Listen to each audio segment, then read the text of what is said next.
Why does it feel so strange? You're not shooting the bullet, you're catching it. Whoa.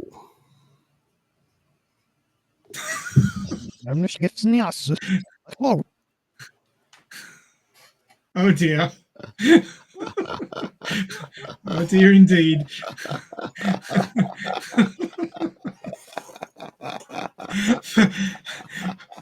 Welcome to Science Fiction Remnant. For those who are are not watching, we just got a little surprise. Robert came in backwards. Now, obviously, if you've watched Tenet, you'll know what that means. If you haven't watched Tenet, go watch Tenet. I'm telling you, you don't want this spoiled for you. You want to watch the movie and then go, "Oh my god," and then listen to our discussion because this is going to be a good one. It's just, if you're a sci-fi lover, imagine that your brain is going to a Diddy party. oh boy. Welcome to another episode of Science Fiction Remnant. I am not your evil overlord who controls time. I am Robert. That's what he tells you. Don't believe a word he says. I'm the very southern Floridian, otherwise known as an Australian, Ray. Where time's still running normal. Yeah, but I'm ahead of you. You see, I've got to come back to catch up with you guys. Hey, this movie might just be the giveaway. So how do we can do it, man? Yeah. I might be even able to get you guys into the younger hormonal age where you can get fucked up with me. Because when I go drinking with Robert, now it's like I'm trying to pick him up at the second drink, but I cannot even pick myself up by then. Oh, guys. So I feel there's a question out there. Yeah, there is a question. There's always a question, and that is, what have you guys been watching? Star Trek next. Is that the new show? Is it Star Trek Next? You missed those days. Don't give me ideas, Ray. You missed those days. Come on. I'm gonna do another rewatch just so you guys can. No. That's the way that he self-sabotages himself, so he can never catch up with us on watching anything we're watching because he's too busy doing the 10th rewatch of something. Robert, that is Star Trek or Doctor Who related. Robert, you are not allowed to watch Star Trek all over again until you've read my novel at least once. Okay. Robert, you're the reason that these outdated shows are not put off air. They'll be streaming forever until Robert dies. They'll suddenly not get used anymore. My grandkids are gonna be watching Doctor Who season 75. Yeah. At this rate. Oh God! So what I've been watching? I did a rewatch. This movie we actually covered on this show, and it is so much fun for two reasons. Reason number one is a comedy. Reason number two, it is a gaming movie.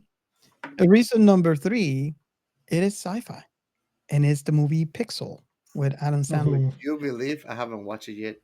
I enjoy. We actually cover it, right? I know. Yeah, we have covered it. Yeah. I think I watched it. So. Really? Yeah, I think so. Go back in time, Gio, while we talk about it and let us know. Yeah, I'll go through the turnstile and go check. Damn it, you're gonna make me experience that. Oh, I had the perfect argument now that it's too late. Yeah, that happens. That happens all through season 1 for me. I am not gonna do that experience, Ray. You are condemned to do it. We'll get to that. So yeah, I really enjoy this film. It brings so much nostalgia for me because some of the games that I play as a kid, you get to see it come to life. But if you want to hear more about our thoughts, just go back to our back catalog and download that episode. I also like to, I don't know if I want to say apologize to The Burned. If you guys are familiar, if you're listening to the show long enough, you're very familiar with the Burn. He's been on our show before.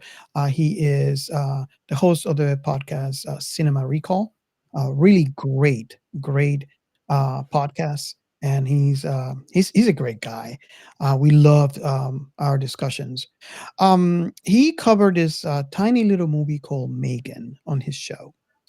Um, and the reason why I said maybe I should apologize is because um, I did something that I should have not done, and is I don't like horror.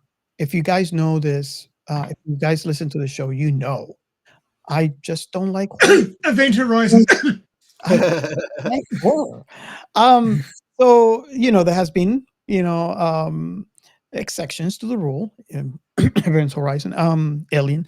Um, there have been quite a lot of exceptions, but for the most part, whenever something new comes up and it says that it's horror, I automatically block myself, and I refuse to watch it. Right? It's horror. There's a lot more sci-fi. I don't know. I think it's more of like there's like 10 other sci-fis I'm watching, and there's a horror movie. What am I going to pick? And I think it's more of that, right? And happened to catch the trailer for Megan. I think it's called 2.0, and Yep. I was piqued. I was interested. I was like, hold on a second, what is this? And yes, I watched Megan against my Your judgment? my previous judgment. I liked it, and I am surprised for it. I like this film, and I understand I now. was surprised for it. Well, I remember when this movie came out, a lot of people were talking about it online. And what was the rating on Rotten Tomato? You just told me, Ray, on Megan. Was 92 or 93 or something. Yeah, so I guess I should have. Reviewers liked it, which is unusual for reviewers. Exactly. So, and I was surprised. It was really good. So I don't know. We might cover it. Let's see what Oh yeah, I used to have my. I think my zombie thing. I think is one of those things where you watch so much of it that you just worn out, and I think that's what. unless it's just a lot of titties on an anime with zombies that he will watch, no problems. But yeah, the zombie thing. Gotcha, motherfucker. I think the zombie thing is more of, there was an era where that's all I watched. And let me put it this way. I actually visited the place where what was the show? Walking Dead? The Walking Dead was filmed for season 1. I actually took pictures in some of the areas where so that should tell you how much of a fan I was in that era, and everything. I was just reading zombie books. I was watching zombie things. And I think what really happened to me is the fact that I just got worn out. It's a shame, man, because like there's good zombie. I mean, you make your exceptions, but they're good because you like High School of Death. You love that show, and that was after your zombie era. High School of Death. Yeah. That's Ray. You were the one that told me about it, Robert. No, I haven't seen it. No, High School of Death. Yeah, Robert, you told me about High School of Death. It's a bunch of teenagers that they're escaping like zombies and shit and fighting them. Was that Japanese? Yes. Yes, I remember. Yeah. You showed me about it. Yes. It was there's a movie, and I think it came out of an anime. There's a full anime, yeah. Yeah. There's like a special movie, but like the anime is like fantastic because they make the struggle real of survival. Yeah. You know? Yeah. So you make your exceptions, and how I always say, this is why he is a question mark, a total mystery that will never be deciphered. The only zombie anime that I've seen recently was Zom 100 Bucket List of the Dead. Love it.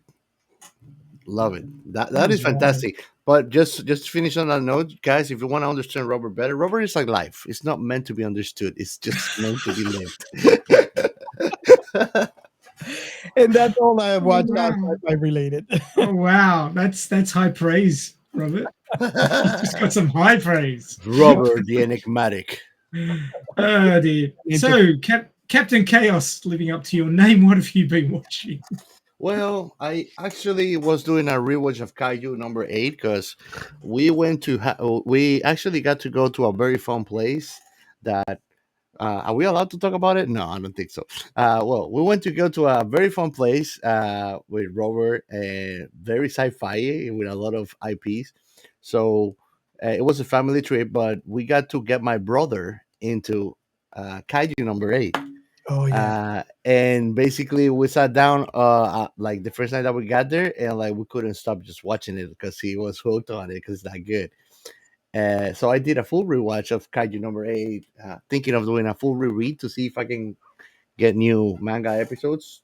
I also was playing Pokemon Unite, which is sci-fi. Pokemon are sci-fi. So if you like Pokemon Unite, let me know so we can play together. And last but not least, I got to watch Pluto, which is an anime on Netflix that I highly, highly recommend. Is one of those. Imagine like the little bits of stories that you get on Ghost in the Shell about the past before AI got integrated with humanity, or when you see it on Animatrix. This is this same kind of story of what like the process already happened, began like started when humans and robots will live together. It's a very nice story about singularity, what it means to be human. It's I think it's gonna be like one of those sci-fis that are gonna be a classic jewel. I will put it in quality just as good as Ghost in the Shell. That's how good of an anime it is. And besides that, that's all my sci-fi man for this week. Oh, and before you continue, I was gonna say I am watching Kaiju number 8 on Wednesday from the time of recording on the theaters. Nice. Oh, the movie, right? Yeah. Yeah. I mean, they're doing the same thing that they did with Demon Slayer. Solo Leveling, Oh, where I didn't watch it. they do a recap plus an extra new little bit to make you go to the cinema. I don't know. I was watching the trailer, and it sounds like it's a side story. Yeah, it's a recap plus a side adventure. Yeah, Maybe it's like more like the Shippuden, Naruto Shippuden movies. That there's a bunch of them, but they're like adjacent stories. yeah, that's what the trailer that I saw was an adjacent story that I'm like, oh, I gotta go see that. That's pretty. Because then it works more like a filler, and they're giving it to you in a movie format, Yeah, which is great. I mean, how many animes that I wouldn't have quit if they wouldn't have just shoved the fillers into our faces like they do in the past. You know, that's brilliant. I think yeah. it's a great intermission while you wait for your seasons. You still get something new. That's a great way. We haven't covered Kaiju number 8, have we? Didn't we? For some reason, I think we did. This happens a lot, guys. When you have more than 200 episodes on your podcast, you don't remember everything. Yes, yes, thank you. That's what I was And it's going to say. get worse. It's gonna get worse. Well, it's not gonna get worse. We'll develop some kind of tools with like a search index, so we can just type it and get it right It's quick. gonna get worse. It's really, yeah, because we're not stopping anytime soon. Well, soon enough, we're bigger. gonna have our AI host that we're gonna be able to just ask them anything, and they have all the stats there. Yeah, yeah. Yeah, it already exists, but it still is like on Air 51, so it's not released to the public. Kind of like only Geons. And that you just it's a fair price for that monthly, and you can get it. Well, Kaiju number 8 season 2 is apparently coming after the movie release. Yeah. And going on what I've read of the manga, oh boy. Oh yes, It's gonna get crazy. I got all the books on my house, and I'm waiting for the next one. Okay, so Ray, what have you been watching? I have been watching And and lollies. I've been watching a lot of new animes, checking them out, finding out what they're in. But there is a sci-fi one. It's I'm the Evil Overlord of Intergalactic Empire. Oh, I thought you were the Legend of the Evil Overfiend. No, I leave that one to you. But I think I've mentioned it before, but it is an interesting show. It's an isekai, so the guy gets isekai instead of into a fantasy world or what have you. He's actually isekai into onto a planet where he's the son of the local lord, and the lord buggers off and leaves him with a huge pile of debt, and the place is all run down. So he orders himself an AI maid. He gets that for his 5th birthday, and his parents bugger off and leave him to run the place at 5. Is it called Alex, by any chance? I think he is. I think his name is Alex. But yeah, so he basically goes, well, and he got completely screwed over in his past life. So he decides, well, I'm going to be an evil overlord this time around. And with the help of his AI maid, which apparently AIs are somewhat on the outer because they attempted a coup and tried to take over the galaxy. And were humanity only just managed to win that war.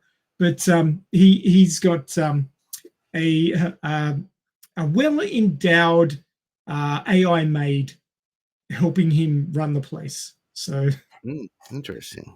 He's doing all right for himself. But yeah, it's very much the fleet of starships. Everybody shoots at once. There's all these beams going down range. Ships are exploding. There's mecha flying around. Very Robotech-y kind of feel. So I'm quite enjoying that one.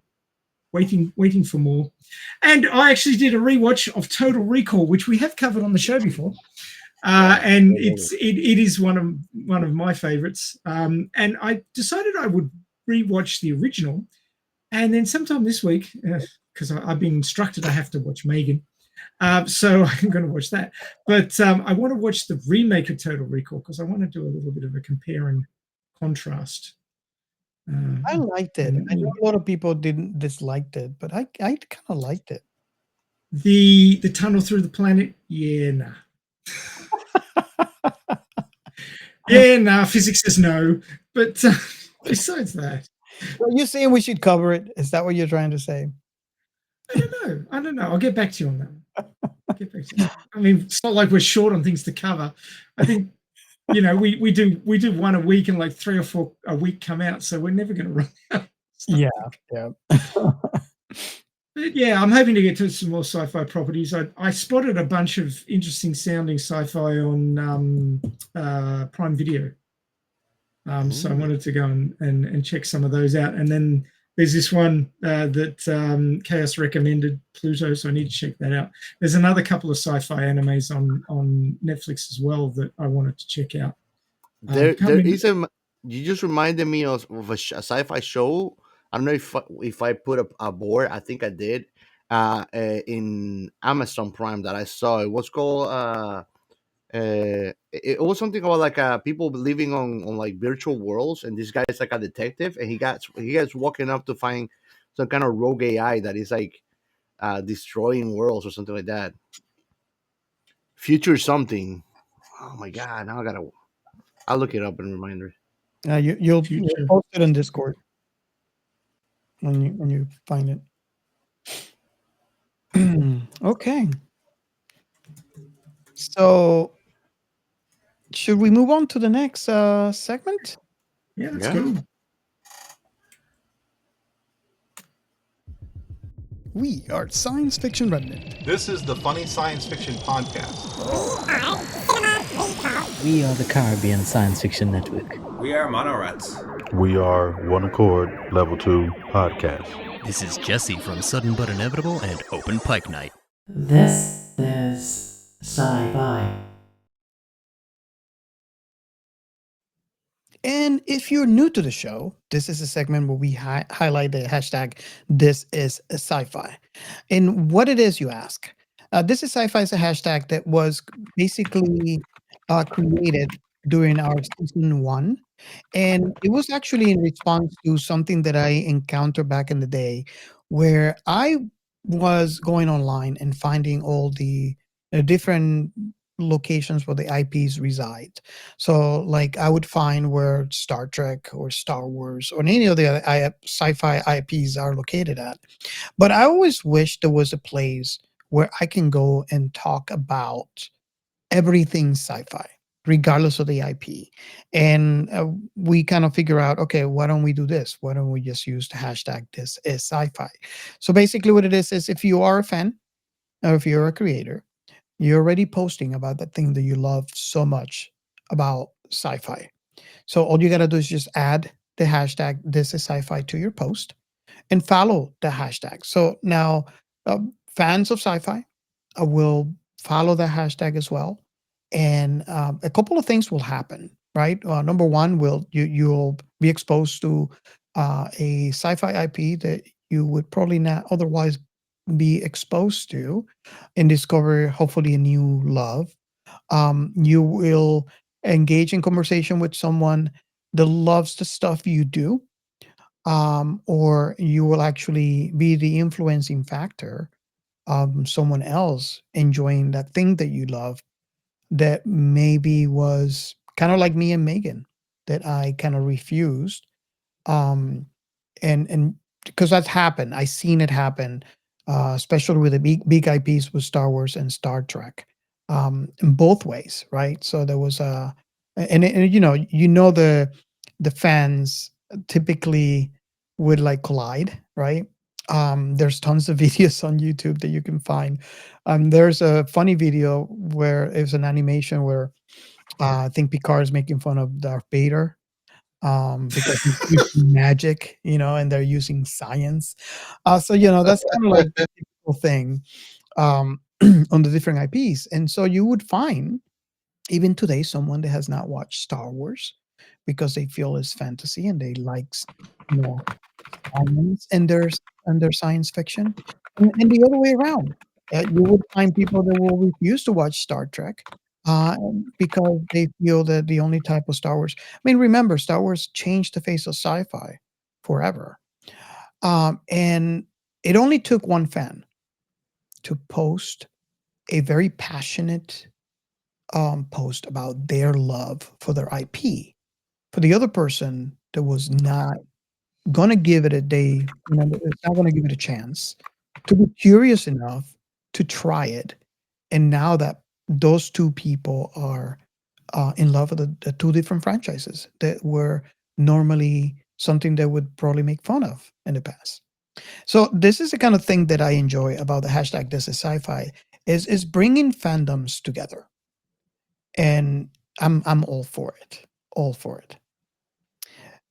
So you could also, be in that. All you got to do is just add the hashtag this is sci-fi to your post. Follow the hashtag in every social media platform. You can also get involved, joining our Discord and telling us your favorite thing, your love. Like the post that you would probably do, you can just do it on our Discord as well. Or if you want to be vocal about it, you can call in our hotline 1-305-563-6334, and you can leave your passionate post in voice format. And with your permission, we can post it on future episodes, and we can have a conversation around it. Remember, the hotline is 305-563-6334. You want to add the 1 if you are not in the US. So anything you guys like to add before we move on to the next segment? I got one. Cool. I got one. Now, obviously, I'm sharing this video or this screen. So if you're listening to the podcast, you won't be able to see it. You can see it if you're interested when we release this in a month's time from its initial release on the pod on our YouTube channel. But researchers discover a new type of quantum entanglement. I thought you'd find this one interesting. Nice. So I do have a 1-paragraph summary. Thank you, AIs, for doing that for me. Student Amit Kam and Dr. Shai, I can't pronounce his surnames. It's like Sessis. He's got a tricky surname. Tsesses. How would you say that? I'm not even going to try. No, me neither. Well, I did, but I screwed it up. Okay, these two scientists. You don't know how to pronounce that? You know? Yeah.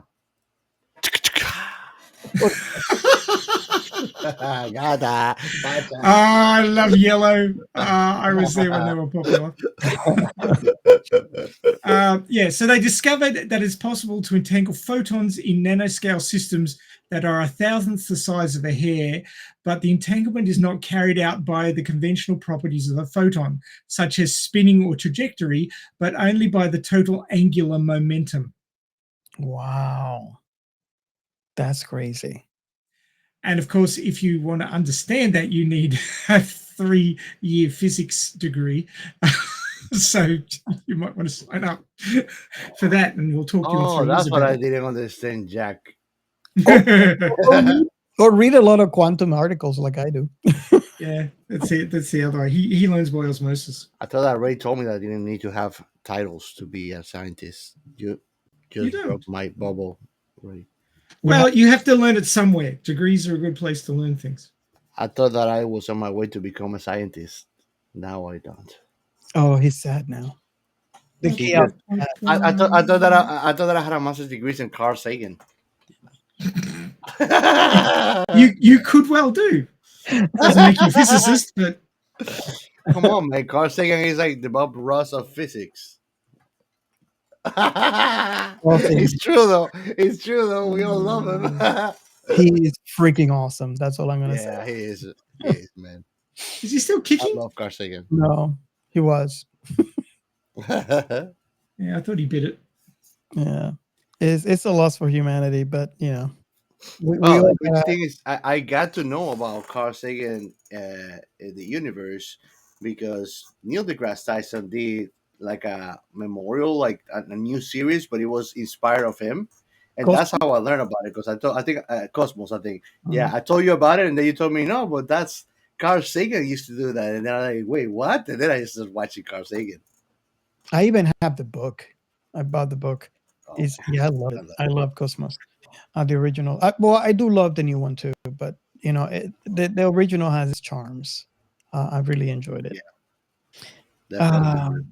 Okay, so should we go into the next segment? Yeah, let's do it. Shout out. And for these shout outs, I want to do a special thank you and welcome to Charas Surinchompu.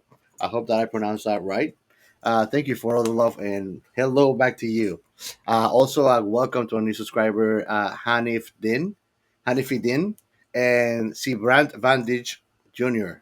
Welcome to our Discord channel, and we hope that you like what we're doing here. And like we said before earlier on the show, you can interact with us. You can send requests, send us your questions or thoughts about IPs, anything sci-fi that you can consider. It doesn't get limited to anything. It could be even our video games. I'm a gamer, guys. Come on, bring some video games here because these two don't want to play. Also, moving on, not gonna be able to guilt trip them apparently. We got new followers in IG, so I wanted to welcome Roasthecompetition. Yeah, you should be doing that, man. That's a huge triumph. Survival of the fittest. And last but not least, Casualties of Mars. We hope there's not too many, but welcome to the show, Casualties of Mars too. And that's everything for today's shoutouts, man. Awesome. I think there will be a few. It's not a very friendly environment up there at the moment. Yeah. I figure it out. If you want to know how fun it's up there, you go and watch the anime called Terraformers, which is about some crazy shit going on. We should cover the mini series called Mars. Was it Mars? Oh, yeah, we could. Is it called Mars? I forgot. I think the name is Mars. It talks about like the first mission, the inhabitants of Mars, and what they have to go through on the trip, what they have to go through over there. Yeah, we probably should cover that. That's a really good series. Okay, so moving on to the next segment, and the next segment is the Alita Army News. Oh, shivers. He's getting better at it. He is. He is. His wife's going to get jealous if he keeps that up. Alrighty. So this week on Radio Chaos, the Alita Army live stream, they covered how would Alita react to other strong female characters in other IPs? So I didn't actually get this, so I don't know exactly how much I got. Apparently, they didn't get through too many characters before they ran out of time, so it was pretty heated discussion. There was a lot to talk about, but it was basically sort of looking at Alita's character and whether she'd get along with or not in other ways with other strong female characters, such as Ripley or Captain Marvel, or, all those sorts of strong female characters. So that's a pretty fun one. I still have to find time to sit down. I'm just gonna say after the fact to piss you all off, Alita lovers, but Ripley would have make prey out of Alita. Huh? What? Huh? Yeah, Ripley is like that's a scary woman. Like you don't want to fuck with her. Alita, she got fooled by Hugo, so I'm sorry. I feel like just give her some chocolate and tell her to shoot, and He's you can do still mad whatever you about want. Hugo. Oh, I mean, hating Hugo, it's a lifestyle, Robert. It's not a choice. I didn't choose this. Ray got me into Alita. I love Alita, but it comes with a price. He's You mad have at to Alita hate. for he's mad at Alita for loving Hugo. Everybody's allowed to make one mistake, right? Sorry. Chaos? Satan is a more redeemable character than Hugo. Look, I agree with you. I'm not arguing. I'm not arguing, but you understand where I'm coming from? Yeah. Oh God. I gotta say in public, it did suck that they cut his head off and he didn't get to feel the pain of death at the end. It did suck. I was really confused at the beginning of that comment there, but now I understand. Yeah, he was working into it. He had to wind up for the pitch. But Ripley, you're gonna screw with that chick, like she's onto you before she hisses at a freaking alien, and the alien just pees on its own wee pads. Are you talking about the Alien Resurrection? I think so. Yeah. Look, I have the unpopular opinion that was a really good movie. I really enjoyed it, but a lot of people hated it. So. Oh, really? I liked it. I mean, to me, like the movie has signature scenes of the Alien franchise. Oh yeah. I mean, as a kid, you remember watching Alien and being terrified, like shitless scared watching this. And when I watched that scene, it imprinted on me like this bitch is a badass, man. Like, oh yeah, this is what Well, the reason why she turned badass in that movie is because she actually had some alien DNA incorporated into herself. Yep. Yeah, it was basically the flip side of what the aliens do to us. I remember in the movie she referred to the aliens like their babies and shit. I was like, "Oh, you what, bro? You weird girl." I think that even at the end of that movie, she's heartbroken when the alien is dying on the airlock. You can see like her pain, but she has to do it, right? Mm-hmm. Yeah, that movie's legend, bro. Well, basically, it was infanticide. But yeah, replay, man, replay. So what else you got to do? Oh dear, that's pretty much it for the Alita Army news.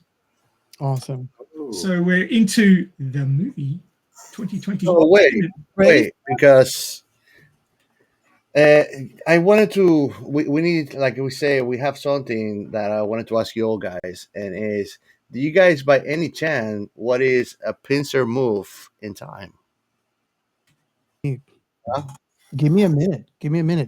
We gotta do that. 1 second. Do you have any idea what that is, Ray? By any chance? Oh, I know. You know what's a pincer move in time? Well, we have to do something now just to make sure that events in time happen, because what happens, right? Uh-huh. What's happened happened. Yeah, and we have to do our part to make sure that it always goes back. Welcome back, Agent. Mission accomplished. How did it turn out? Welcome back, Agent. Mission accomplished. Yeah. I was See, we just took care of making sure that the introduction of the show was prepared now. there. Oh dear. Where are you keeping the turnstile, Robert? Under your desk? No, it's right here, right in this room. And it's a tiny one. I got it from Amazon. So He's got an interdimensional pocket right next to his couch. Did you 3D print it? I think the pieces, I send it to Geo and I put it together here. So, All right. we 3D printed the important stuff. Don't ask me where I got the plutonium from, because I can't tell you.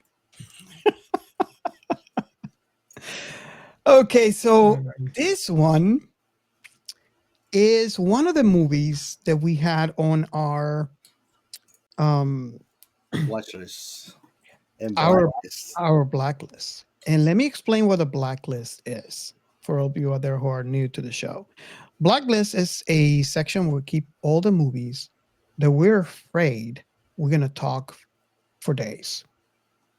We already talked a lot, right? We are known to talk about an 8-movie film for 2 hours. So imagine a movie like this. So I am still afraid, but let's see how we get through this. Trust me, there is a reason why I've never convinced Robert to just make fantasy IPs too. Because it wouldn't be a podcast. This would be like a 24-hour RSS feed where you can just plug in and we'll be talking there. So I promise you, it doesn't matter the time. We're gonna just open up a Twitch stream, and maybe that should be the better format for that. I don't know. Let me just say, I watched this movie and then I felt very much like this. that actually hits the feeling right in the vibe. And if you want to know what the GIF is that I'm showing, you've got 2 options. In fact, you could join our Discord where you can look at these things, or you can watch this on YouTube. If you're watching it right now, you're seeing it. But if you're listening to the podcast, you'll need to wait and watch it on YouTube when it comes out there. If you're listening to the podcast and you want to know what it is, just go and ride a bike, but make sure that one of the tires is your head. Okay, before we move Good luck with that.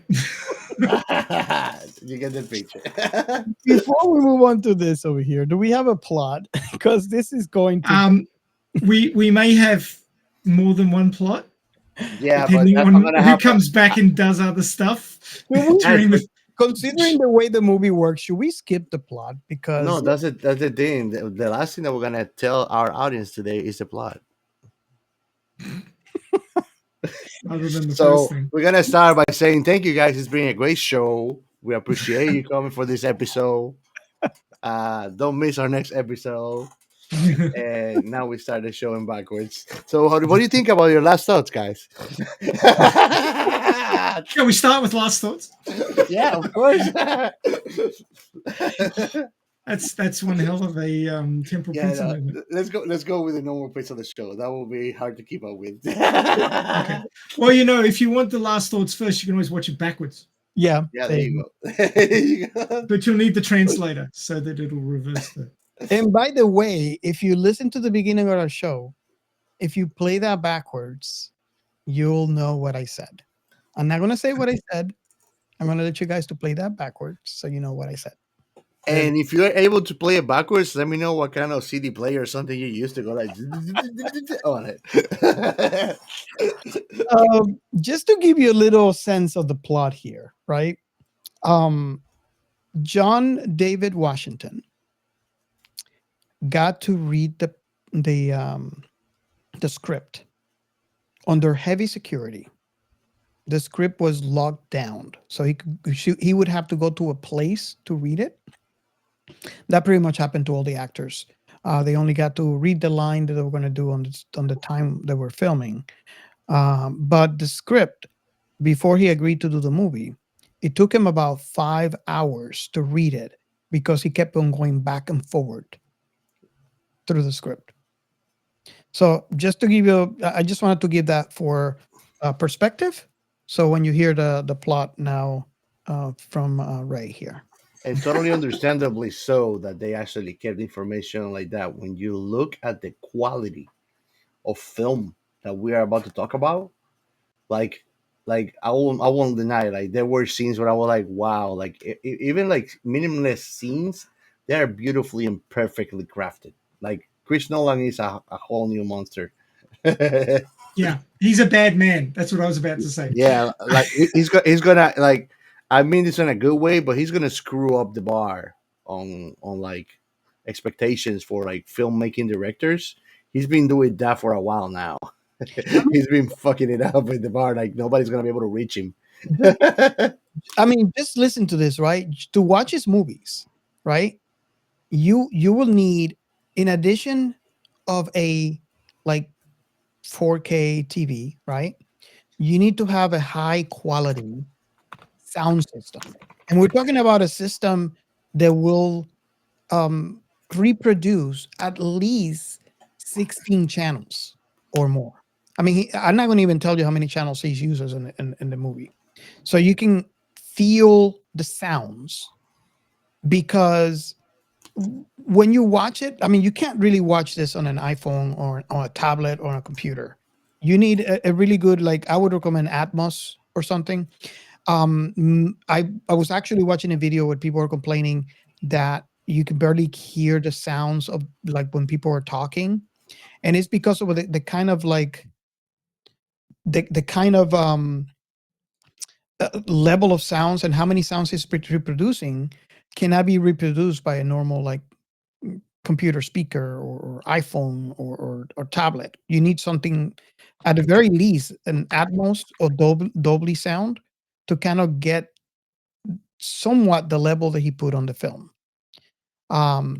So he's a monster. He, you have to spend money to watch his movies, even at home. And I would also like to say that his triumvirate of awesome are all on our blacklists because there's so much to talk about. All three: Inception, Interstellar, and Tenet. Yeah. And they all went straight on the blacklist because they're so complex and so thought-provoking. And thought-provoking to a overthinker is just like crazy squared, right? So it goes for days. Okay, so this could be a 24-hour marathon podcast. It could be. We're going to rein ourselves in, I hope, because we've got things to do later. I'll promise. I'm gonna try, right? Because this is one of the films that scares me. But I only just realized he was the director of all three of them just then, because I watched these movies and I go, oh my God, they break your brain. I go, hang on a second. Who directed this? Christopher Nolan. Yeah, and this one, Christopher Nolan. And that one. Look who it is. Bastard. So you could say that after this movie, you had your brain didn't have constipation problems after this movie. I kind of feel like I'm in the plug hole going around and around and around, going deeper and deeper. My wife was really confused. Yeah. I wasn't confused. I was just like, hey, that car's crashed on the road. It's going to get up in a sec. What was her reaction at the end of the movie, Robert? She liked it. Her heart rate was a mile a minute because of the chase scenes and all this stuff. Oh yeah, no, even the sound. Hans Zimmer, one of my favorite original musicians as a whole, but this guy's in a whole another level. But Hans Zimmer is a wizard. Like he puts soundtracks that gets you pumped up. He did the same thing on Inception with the soundtrack Mombasa. It's incredible, bro. And he did the same thing. I think that I felt like when you listen to the sounds of this movie, you know what I felt? The Dark Knight soundtracks. No, but I don't Same think energy. he didn't do this soundtrack. He does. That's what people were confused because he normally does the soundtrack for. I thought it was Hans Zimmer. He does for every single one of them, but for this one, he wanted a composer called Ludwig. And I know I'm going to butcher the name. I apologize in advance. Ludwig Göransson. I think that was his name, and I apologize for my mispronunciation. Ludwig Göransson. Göransson, I think. Yeah, and it confused a lot of people because he normally uses Hans Zimmer. He's a great musician, that man, and I would say I'm not using a comparison, but more like honoring on the same genre. When I know that you're not cool, so you don't like Batman. I don't know what's wrong with you, really. I cannot fix it. God help you. But in the Dark Knight movies, I think that Ray have seen it. He's a man of culture and taste, so he understands. But when you're watching that, it gives you they use the same energy that in the Dark Knight, where you have those scenes where something is happening, like they're plotting or they're working towards the plan.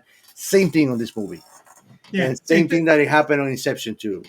The audio is primed to work you up. Yes. Keep you on the edge of your seat. Oh yeah. And if you were to watch the scene without the music and then watch it again with the music, it's a completely different experience. Completely. Yes. Worlds apart. So let me ask you this, guys. Should we jump in? Should we jump right in? I'm going to plot it up. I'll plot it up. Can you maybe now if I end up reading the plot backwards after I've read it forwards, it's your fault, Robert. So what's your final thoughts, Robert? On the 14th, the protagonist leads a covert CIA extraction during a staged terrorist siege at the Opera House in Kiev. He is saved from Cord forces by a masked operative wearing a red trinket on his backpack. The protagonist retrieves an artifact, but his team is captured and tortured. He swallows a suicide pill, but wakes up to find it was a fake, a test that only he passed. He is recruited by Tenet, a secret organization that briefs him on objects with inverted entropy that move backwards through time. With his handler, Neil, he traces inverted munitions to Priya Singh, an arms dealer in Mumbai. Priya reveals that she is a member of Tenet, and the man who inverted her bullets, Russian oligarch Andrei Sator, is communicating with the future. Sator's estranged wife, Kate Barton, is an art appraiser who authenticated a Goya forged by her friend Aripo. Sator purchased the Goya at auction and, believing it to be legitimate, later using it to blackmail Kat into staying with him. To earn Kat's help, the protagonist and Neil try to steal Goya from Sator's Freeport City facility at Oslo Airport, but are thwarted by two masked men who emerge from either side of the machine. In Mumbai, Priya explains that it was a turnstile, a device that inverts entropy. The two men were the same person traveling in opposite directions through time. She reveals that Sator's henchmen sabotaged his CIA team, but Cord got the artifact, 3/4 of a kilogram of weapons-grade plutonium. Believing that the protagonist has destroyed the forgery, Kat introduces him to Sator in Italy. Sator agrees to help steal the artifact, which the protagonist and Neil do in Tallinn, but they are ambushed by an inverted Sator holding Kat hostage. The protagonist hides the artifact and rescues Kat, but they are recaptured and taken to Freeport in Tallinn, where the inverted Sator interrogates them for the location of the artifact, shooting Kat with an inverted bullet. Tenet troops led by Commander Ives arrive, but Sator escapes into the turnstile. To save Kat's life, they also invert themselves. The inverted protagonist drives back to the ambush to retrieve the hidden artifact, where he encounters Sator, who overpowers him and takes it. To uninvert, the protagonist travels back in time to the Freeport in Oslo, yes, back to where he was earlier, fights his past self, and enters the turnstile, followed by Neil and Kat. Yes, it is getting rather complicated. In Oslo, Priya bear with us, guys. Bear with us. We're getting there. In Oslo, Priya tells him Sator now has all 9 pieces of the algorithm, a device that future antagonists need to invert the entropy of the world and destroy its past. Priya had planned for Sator to get the artifact to reveal the other 8 pieces in preparing his dead drop. Recalling an earlier conversation with Michael Crosby, the protagonist realizes it is a nuclear hypercenter detonated on the 14th in Sator's hometown, a Russian-closed city of Stalisk 12. On a Tenet ship traveling back to the 14th, Kat reveals Sator has terminal cancer and is omnicidal, which means if he dies, so does everything. They surmise that after the Kiev Opera House siege on the 14th, Sator returns to the family vacation in Vietnam to commit suicide, sending their dead drop coordinates to the future via a dead man switch. Arriving at the 14th, Kat poses as her past self in Vietnam as the Tenet forces at Stalsk 12 recover the algorithm. They use a temporal pincer movement, much like we had to deal with a bit earlier in the show, with inverted and non-inverted troops creating a diversion so the protagonist and Ives can steal the algorithm before detonation. Sator's henchman, Volskov, traps them in the hypocenter.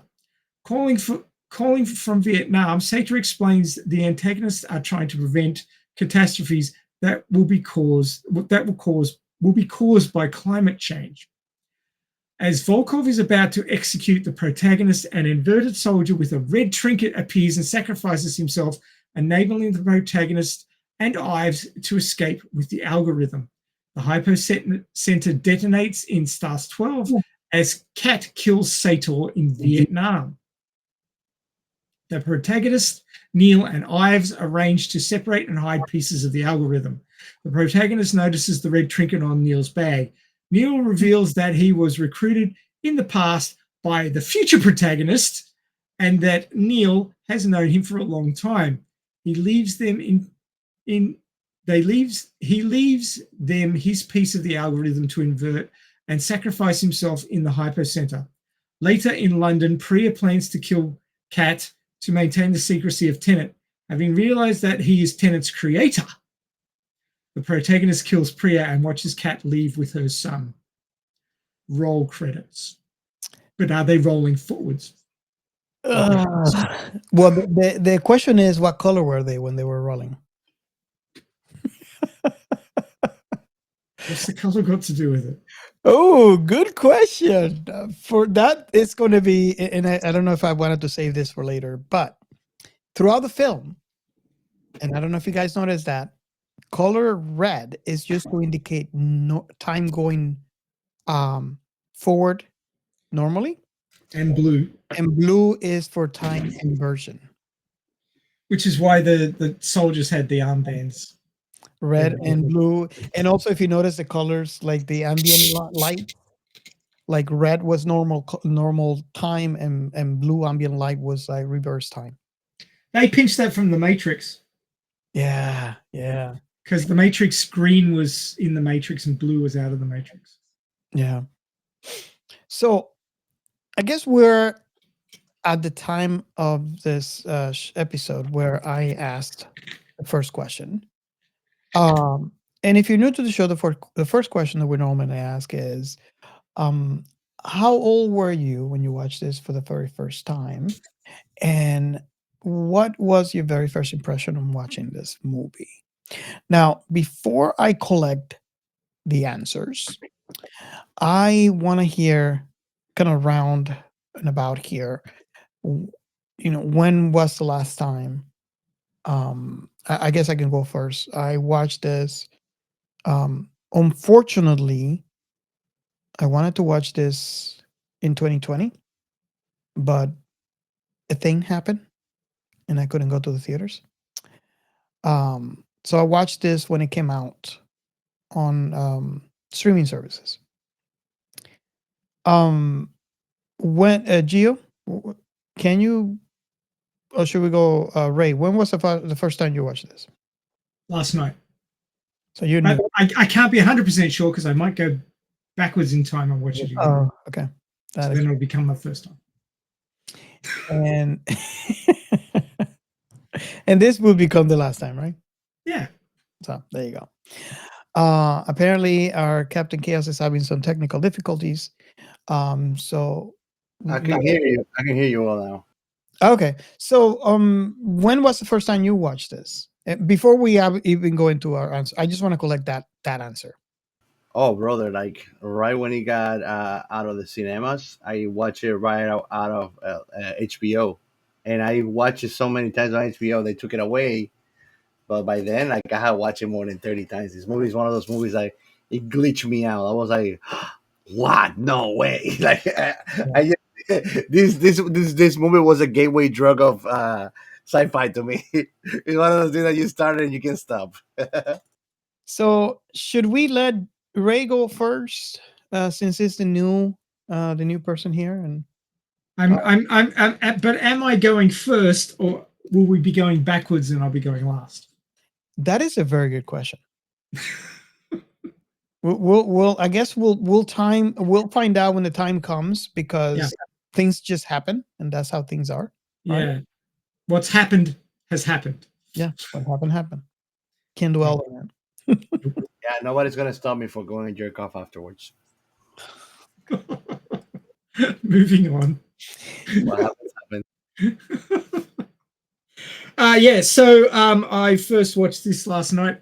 I looked at the length of the movie and go, oh God, 2.5 hours. Maybe I'll watch a bit of it tonight, and then I'll get up in the morning, take my wife to the station, and then watch the rest of it. Yeah. Famous last words. Put this movie on, could not look away. Yes. Yes. It's kind of like riding a roller coaster, could not look away. Wow. So it was my first viewing. I'd heard about it, but I hadn't seen anything that really drew me to it. And you guys were very tight-lipped. Normally you're like, watch it for these reasons. But no, you just kept your mouth shut. And I was like, why? Was it crap? Obviously from the number of times that Gio has watched it, not crap. Or, it's his type of crap. But, so, for some reason, just never got around to it. It was like, I hadn't read any reviews. Nothing jumped out to sort of spur me to go watch it until I saw that it was on Netflix. And I went, hey, I can just watch it on Netflix. And it's not on Netflix in the US, but it's on Netflix in Australia. Go figure. So I thought, well, I can watch it. Hey, guys, I can stream it to you guys, and you can watch it with me. And Robert's like, nah, I'll just buy it. Yeah. So he did. This is the kind of movie you buy. So he just did that. So I kind of went in almost blind to this movie, except for Gio saying, it's going to blow your mind. And I'm like, okay. Normally he'll like give me enough to something to grab hold of. No, go in blind. Okay. So I started watching it thinking, I'll just find some convenient spot to stop and it'll be fine. 2 a.m. I finished watching it. Bloody hell. Could not put it down.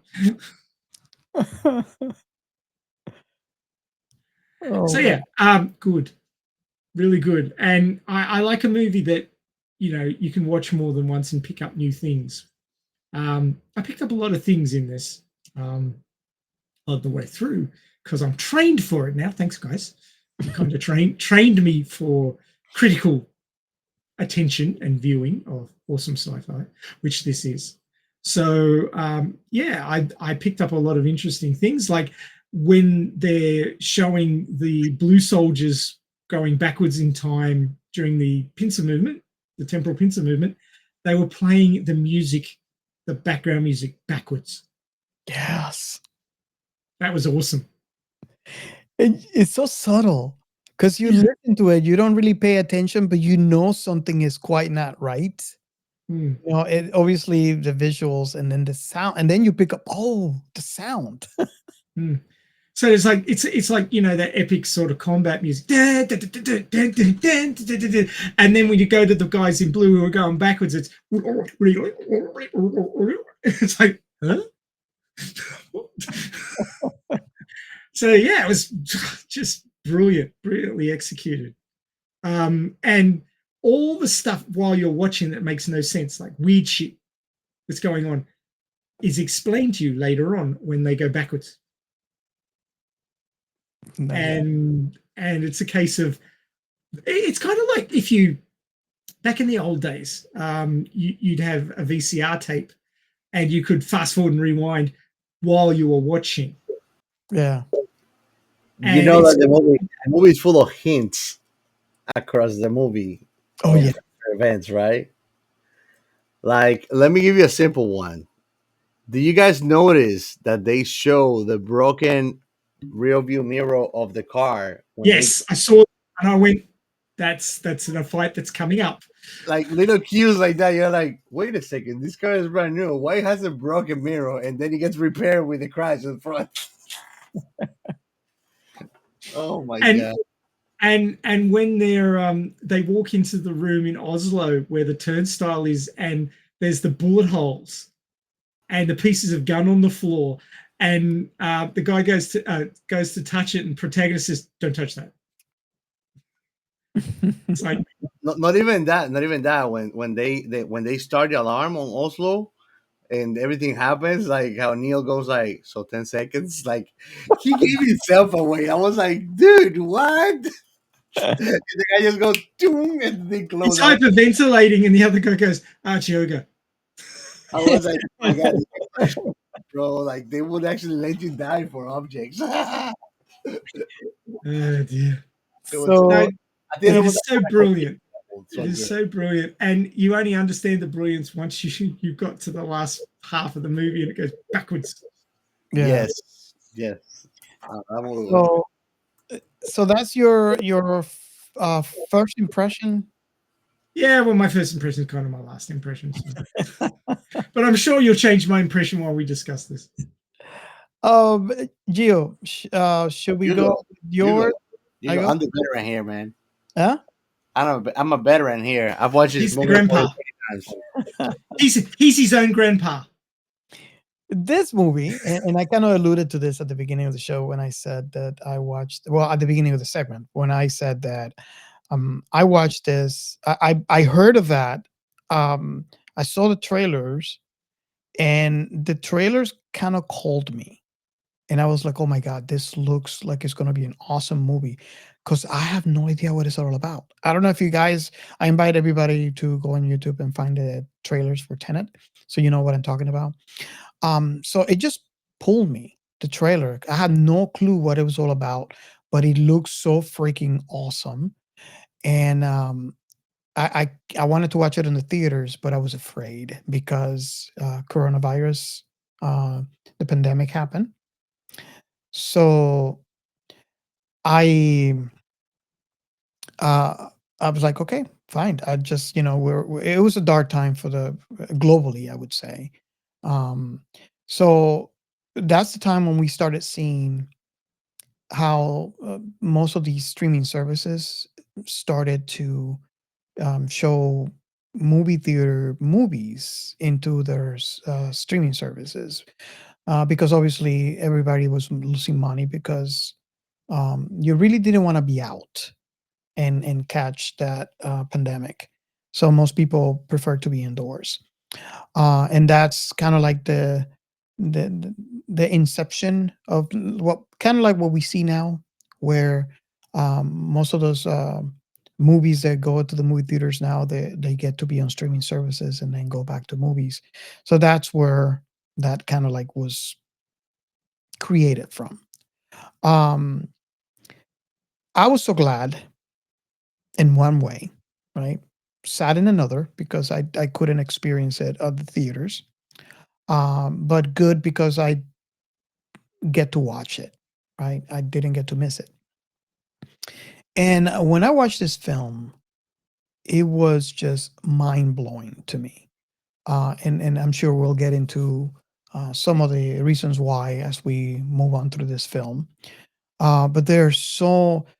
I think if I have to collect, because I love everything about this film, but if I have to say, if I have to pick one thing to say that was my first impression, if you listen to the show long enough, you know how big I am in perspectives, right? I believe that if you learn from perspectives, you become a better person. Um, there's not, and when you have a conversation with someone, just because someone disagrees with you, doesn't mean that they're in the wrong. They have a different perspective on the thing you're talking about. Unless it's me. If you're talking to me, I'm right. You're you might disagree, and even after the conversation, it is okay to disagree. But just by learning their different perspectives, you become a better person. You understand the other person, even though you disagree with their content, which is still okay. It's your, everybody has their opinion, but you understand the other person, and this is less likely to cause a conflict, which is what I think most of the conflicts worldwide happen from, is for not understanding the perspective of the other person. So if I want to take something away from this film that I really, really love, I never seen another movie, and I mean, if you are watching in YouTube, you're probably watching my face, and I'm still thinking right now as I speak. I don't think I've seen another movie that has done this as well as this movie has done.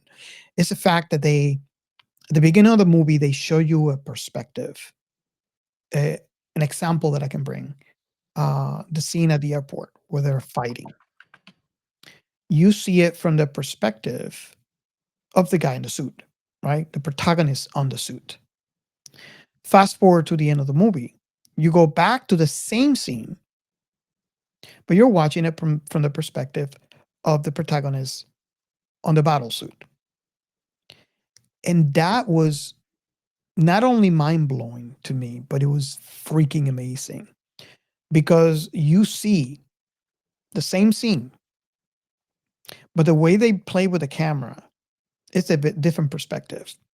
So, like to give another example, in that fight, there's a scene where you see the protagonist on the suit, and he's fighting the protagonist on the battle suit, and he's doing this impossibly backwards moves, and you're like, huh? And then you fast forward to the end of the film, and now you're watching this, and the protagonist on the suit is the one doing the backwards move. So I'm like, this is freaking brilliant. Breaks your brain a bit. And they do this throughout the entire film because, and you're right, Ray. You're watching this thing. You're watching the exact same scene, the exact same moves, but from a different perspective. And I never seen a film do that before. So that is just one reason, right? There's so many other reasons, but if I have to pick one, it would have to be perspective. This film is amazing in giving you perspectives. And also, they kind of guide you. So unconsciously, you don't know which perspective you are looking at, but visually they help you because they put a hue on the scene. So if you're watching a red hue, you're watching normal time. If you watch a blue hue, you're watching reverse time. And not only that, but they go as far as giving you colors. Like if you look at the battle scene, the big, military panzer operation, you'll see this color on the badges on the soldiers, where it is red for normal time and blue for the ones that are going backwards. So it is something that you don't really quite get, but it helps the viewer because you easily associate the color unconsciously to what's happening. And I think that was clever as well, and how they did that part in the film. So yeah. Robert, do you understand why they picked red and blue? That I never really thought about, but you had a really good point when you mentioned where that came from. Red shift and blue shift. Oh, the light phenomenon. Oh. Let me just give the listeners some context. Really? Red shift and blue shift are phenomena where the wavelength of light changes due to the motion of the light source or observer. Red shift occurs when the light source is moving away from the observer, causing the light to appear redder, longer wavelengths, moving away, which is into the future. While blue shift occurs when the source is moving towards the observer, making the light appear bluer, shorter wavelengths, as if you were going back in time. You're moving against the flow. You're moving towards everything. That's why the colors were different. Oh my freaking! And that's why they picked those colors. I knew this, but now that you bring it, it's like, wow, this is incredible. I love what science fiction gives you science. I just love it. And it makes sense because, it's not like we have experienced this, right? But you would kind of think that if that thing would have been possible, because you're inverted to your surroundings, you would kind of see a hue. I mean, at least in the context of science fiction. Do you agree with that? Or there you go. Thank you. And for all of you out there who are listening, and you might want to wait a month to see what we are showing on the screen right now, but we'll try to do our best to describe it. Not to make things too complicated, but light exists as waves and particles. But we're talking about the wavelength of the light, which basically shows the color tinting of the light. So if you actually make the wavelength longer, it goes into the red spectrum at one end of the visual light scale. But if you compress it, it goes towards the blue end of the light scale, which is in the shorter wavelength side. So that's basically what this diagram is saying. If you move the light source away, the waves become longer because they're being elongated as the distance increases between you and the light source. And if the light source is rushing towards you or you're rushing towards it, it compresses the light waves and you get a blue tint. Oh, wow. This gets my brain going because just hear me out for a minute. Are you ready? And Okay. This is what I was afraid, right? Mm-hmm. Humanity moves towards the future 1 second at a time, right? Yep. 1 second per second. 1 second per second. So we talked about this in previous episodes, even from season 1, right? That our perception of our surroundings are basically interpretations of our brain, of what it collects from ears, from the sound, from vision, which is basically the lights bouncing back into our eyes. Since we're going to the future, and this is what came to mind, I might be completely wrong here, there could be a possibility that everything is red tinted, but since birth, we have learned to adapt to that tint, and we don't recognize it because what might be shown to me as red could be blue to you. That's daltonism. Colorblind. No way to compare, right? So when you were showing that, my brain just went like, okay, we're all of us right now, everything is red tint because we're going 1 second per second to the future. And if we could go back in the way that this film does, we will be able to tell the difference because light is moving away. It's coming towards us. Does that make sense? I think I'm not explaining it right for some reason. Yeah, I'm not quite getting what you're putting down. I'm not quite picking that up. Forward in time and backwards in time. We're going forwards in time. Well, that's the funny thing. They talk about going forward in time, not really, but you can really send a message to the future. She even says the problem is who is writing back to you. Well, you can send a message to the future right now. Yeah. Just put it in the public record. Well, this video that we're recording right now is going to be on YouTube. So it is possible that 10 years, I mean, assuming that, that YouTube doesn't go down, but 10 years in the future, someone will watch this video, and that is a message to the future. Hi. What's the future like, guys? The question that this film discuss is, do they answer back? Well, I can make a prediction for you that is watching this 10 years from now. You're going to want to pee right now.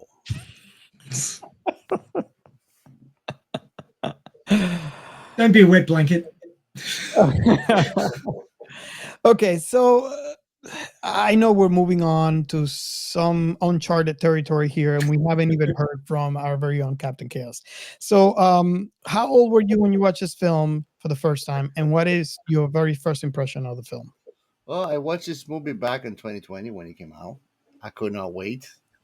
I've spoken about this movie in the past with you guys. I think that I watched it with you before, Robert, too. Mm-hmm. I watched it with my brother, too. And whoever I could get to watch it so we can talk about it. That's I like this movie. This movie I watch it till I kind of memorize it completely, so I know it by heart. I still find new things. Like today, I learned because I mean, when you're watching a movie, you're not paying attention to this. You kind of like bypass on things.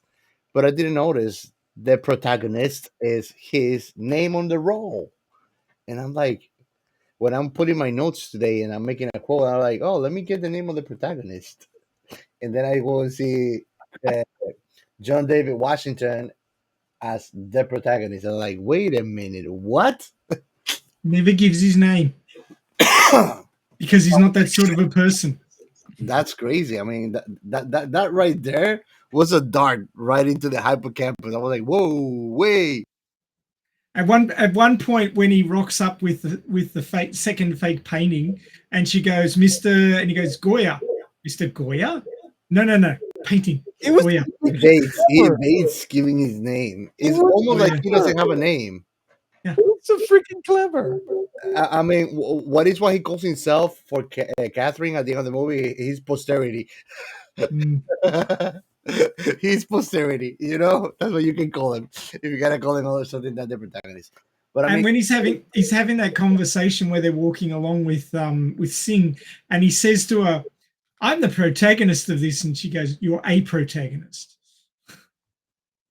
Yeah. I thought that was so freaking clever, because again and again, I'm gonna make this warning again. You made the warning, Ray, and I'm gonna make it again. If you haven't watched this film, you want to pause us right now, go back and watch and come back to us. I told them right at the outset. I said, "Go and watch it right now." Oh yeah, it's already been said. That part was amazing, and it kind of makes sense for the story, for the plot, because we learn at the end of the film that he's actually the creator of Tenet. So, but he didn't create Tenet on his first run through. It was a subsequent run through. So the whole thing is, if you start going backwards in time and then flip again, so you're going forwards in time, you get to spend that same time again, although you're older and you have more knowledge. yes. It is, and it makes you wonder, with someone with that kind of power, you could, in theory, change certain things in your favor, because I believe that's what the whole film was about. That's the whole reason that Sator was not being killed. Exactly. I mean, he had that kind of power, right? So it was literally what they were saying. It was a temporal war between these two.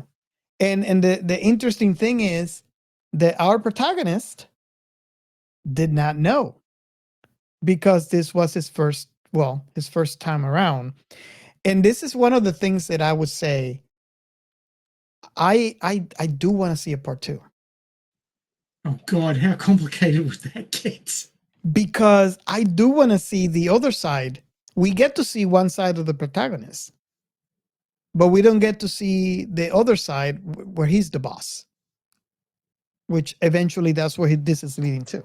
He's led blind by the nose by an organization he creates in the past by his future self. Yes. That's where it just fucks with your head. I mean, it was so freaking amazing at the end of the film when he's talking to, was it what was the name of the lady? Priya. Priya. She was gonna kill she was gonna kill Kat. And we realized in this scene that it's like, oh wait, Priya, the protagonist doesn't work for her. She works for the protagonist. That's right. And I remember the first time that I watched this, and I was just like, huh? This is, oh my God. Oh, there's so many more fun points like that. When they were talking, this is Kat and the protagonist, and she was saying, oh, he had some other woman on the boat with him. I saw her dive off into the water. Oh and she looks so free. I wish I was her. Turns out it was her. That's one thing. I mean, this happens throughout the entire film. You see, and I love it how they put the clues right on your face, right? When I watched this for the first time and I saw that's the first thing that came to mind. It's like, oh my God, she killed a woman, and then I realized, oh no, she just jumped off. Because he's a bad guy, you automatically think, oh, she just got killed and he dumped it but she jumped off, and I was okay. That's he's cheating on her, right? And then fast forward to the movie, I'm like, oh my God. And it happens the same way. The fight scene at the airport is another scenario. One of the parts where the protagonist on the suit goes off at the beginning. You don't know who he is though, and he goes off through the gate, the metal gate, and you're thinking, okay, this guy is gone, right? Because the jet for the plane was in the other side. So it was causing all that sucking notion. But then when they change cameras and you see the turbine, you're expecting. I mean, it explodes, right? So you think, okay, maybe that was the guy. He's dead, whoever that is. And then fast forward to the film, you see that it was backwards. He got pushed in. But looking from that perception, it looks like he got sucked out by the turbines. So that kind of thing is one of the main reasons why I love this film. They give you all this stuff right in your face, and you don't know what you're watching until. What about the interaction between negative entropy and positive entropy thermodynamically? That was cool. I love that. You're the first person to ever get hypothermia from a car explosion. I love that. Oh my God. And it's so clever. I mean, you see the fire, and if at first glance you're like, obviously the first time that I watched this, I'm like, okay, he's a goner, because you see the explosion, right? Mm. But you don't really realize if it's inverted, an explosion is an implosion. But so they instead of the air rushing towards you, is rushing away from you. So if it's fast enough, it's gonna. We talked about this in other episodes. When you suck the heat out of an area, you drop the pressure. It drops the interaction between the molecules, and basically molecular motion is heat. Yeah. So if you reduce the amount of molecules and you reduce the amount of movement, then you drop the temperature suddenly. So I kind of visualize that, for an inverted person, the rush of pressure from the explosion, for him inverted, and I was so like, first I thought he's dead, and then I saw that the car windows freezing over, and I'm like, oh wow. I don't know. I mean, there's so many things like this. This movie drops hints to help you understand it, but they don't make sense until later. So you have to keep these hints in your head and go, oh, that's what they meant. it's a thinking person's movie. It really is. You will, if you're not a thinker, when you sit down to a movie and turn your brain off, you're going to struggle with this one. And I think Gio was asked. I think it was you who was asking this in the pre-show. The name of the film itself is a palindrome. So Yes. you could read It's it. the same forwards and backwards. And it's interesting because I thought it was a made up word, but it's in a dictionary. Hmm. So and I don't know how this, I was going to read it to you and see if you can make sense of this, but Tenet by in the dictionary says is a principle, belief, or doctrine generally held to be true, especially one held in common by members of an organization, movement, or profession. So tenet is something that is generally a doctrine that is true for that subset of people. Mm-hmm. So I don't.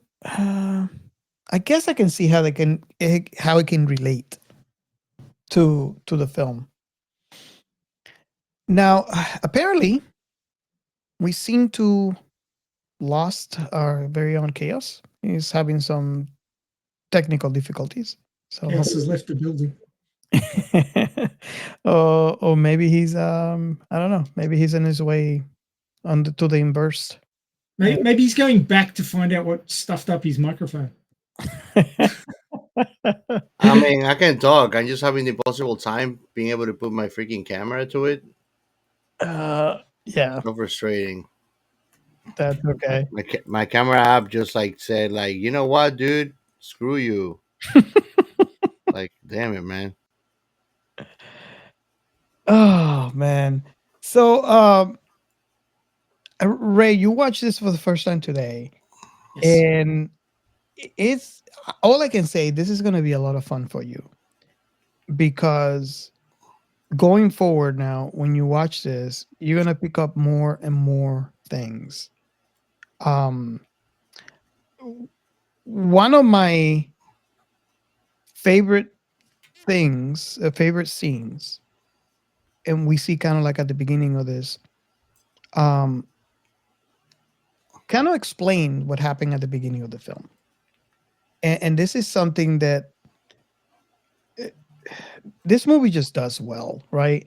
So if we go at the beginning of the film where they are at the opera house, he's in bodysuit.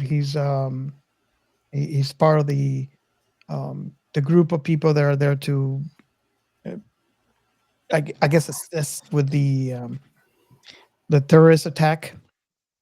And there's a simple scene where he is down towards the later end of that scene, where he's down picking up what appears to be a ticking bomb, counting, and you see a hole on the, I guess it's a bottom part of where the seats would be. It's a bullet hole. Yes. Yeah. It's kind of like a bullet hole. And the bullet hole's already there. It's already there. And then fast forward a couple of minutes, he moves away and the bullet hole fills in.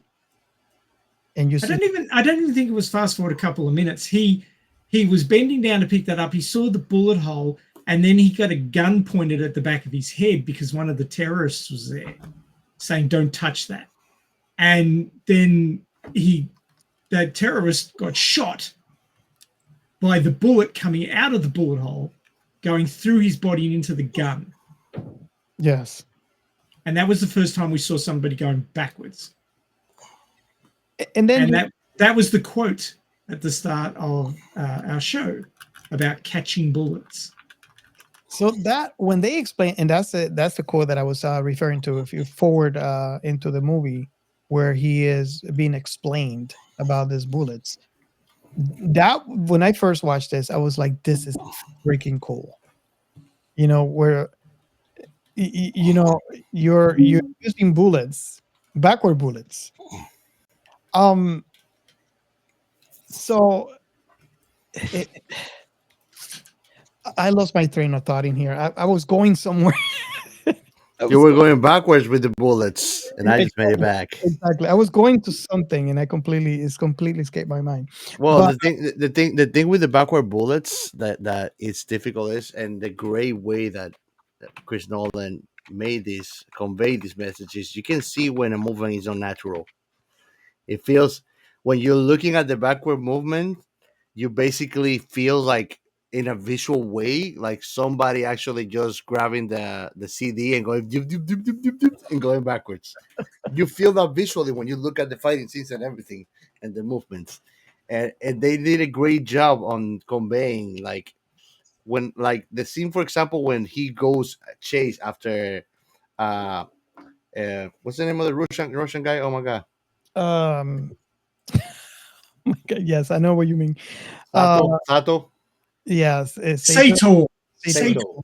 Sato. Yes. When they go chase Sato, the girl is debriefing him before he starts. I literally realized he's not walking; he's falling into earth now. And then I'm trying to think like if you think about it, like when you're walking, you are propelling yourself away from earth. But if you're doing it backward, you're falling into earth with every step. It's like Oh, I jumping see. backwards. You know? Yeah. Think about it. The motion backwards of walking is falling, literally. And to be able to keep the balance while trying to do that. I even thought when he was driving that he was gonna put D reverse, Yeah. but he went normal. Like I thought he was gonna do reverse. Well, you But notice the other people who were driving in reverse according to things moving forwards. yes, the other crazy thing is to think that there is a level of law enforcing or like group that behave like this. They're beyond the law, really, if you think about it. I mean, this guy owns the world, the reality health. He split it with two other guys, but you know what I mean? And they And all they saved everybody. uh I just remember where I was going with that comment earlier. Um I mentioned the bullet. Yeah, Gio mentioned the bullet hole on the window on the BMW. And there's many others. The glass with the bullet holes. Um so The shot of Catherine in the wall before she got shot. exactly. So my question goes something more like the car or maybe the bullet hole on the wall on the auditorium the opera house. um I was thinking, and every time I watch this film, for some reason I go back to this and I wonder if you ever think about this, or if you did, does it make sense? Is the fact that how within this world, obviously, we're talking about what happens within this film. Within this world, let's take for example the BMW. The BMW was always like that, with a crack. Um, how does that work? Because in theory, for the film, for the plot, that hole on there should have been there all the way to the point where it was created, which is in the future, not in the past. So there's a lot of people that have gone past this car, including the manufacturer of this car. It was created that way. Mm-hmm. And I'm assuming, it never sold because it looks like it's a new car. They probably got it from the dealer. So at least I don't have to worry about ownership and owners, this probably came from the factory straight to the dealership. It makes sense. It make more sense to me that the organization would have this car made and then going straight to them instead of being on a lot with a broken window. No.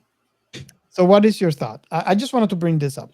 Okay, for starters, Robert making this well formulated question is like you grabbing a little toy that you gotta like charge on the back, and he's doing that to me with every one of the questions. So now I'm loaded for answers. So here's the thing, Robert. They show you actually how that works at the moment that he reverses himself with Catherine to save her. And how the way it happens is as you make the decisions, that reality adapts to you.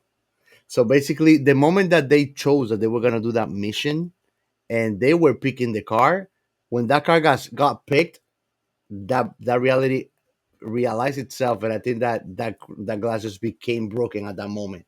That it was like a certain thing that the car was gonna be the one to be chosen. How will you know that? When he's reversing himself with her, they don't know if they're gonna go. They're making the decision on the go, and the guy that is kind of like debriefing him, he tells like, "Are we gonna make it?" And he says, "I think that you know." And they look at the window and they see them coming out. So it's like until the moment that they start talking about this and they made the decision, that was not gonna happen. So they were not gonna see that reflection showing them going on the other side of the path. So I think that as they go making these decisions, reality goes constructing itself, and I think that that is why they are so anal and picky about messing up with fixed events and points in time, because they don't. It's like a kind of error you don't want to really test, because they might not be way back, or it could be atrocious. You know. Do you think? I'm sorry. Go ahead. I was just going to say that ties into the whole, can entropy be reversed and the people in the future still exist thing, because you're destroying your history, but you're now going in the opposite direction, so you're creating new history backwards, which has now become forwards. Which I think it goes so back to the perception of reality of me in my surrounding, as it generates the self-generative reality. I think that it falls back into that. So yeah, the people that were involved into the whole event of moving in between time back and forwards, they will have memories of it, like Catherine. But anybody else that was not really involved, they didn't realize that the guy was walking backwards when he passed by me. Like people are not aware that much. And when they see him driving poorly, that they just got scared because this guy's gonna hit us. They were not like, "Oh, this car is driving backwards." Like I think that why is the smoke made by the tires when they're spinning getting sucked back into the tire? They didn't notice that stuff. No. But if you think about it, that's our perception. We don't. That's one of the things that we don't get to see, the other perception. But I think that the way it works, to put it in simpler words, is imagine the butterfly effect or the ripple effect of an action just expanding through time and reality. In this aspect, it only would have shorter intersections in reality, because it only would involve whoever was reversed to be affected in those branches. So anybody else is gonna be just stuck up in that reality with not in and out. When I hear you explain it in that way, it makes me feel as if they're kind of like shifting through realities. Well, it's like let me put it this way. This episode right now, the way it started, like you and I know the future, Robert, but Ray didn't.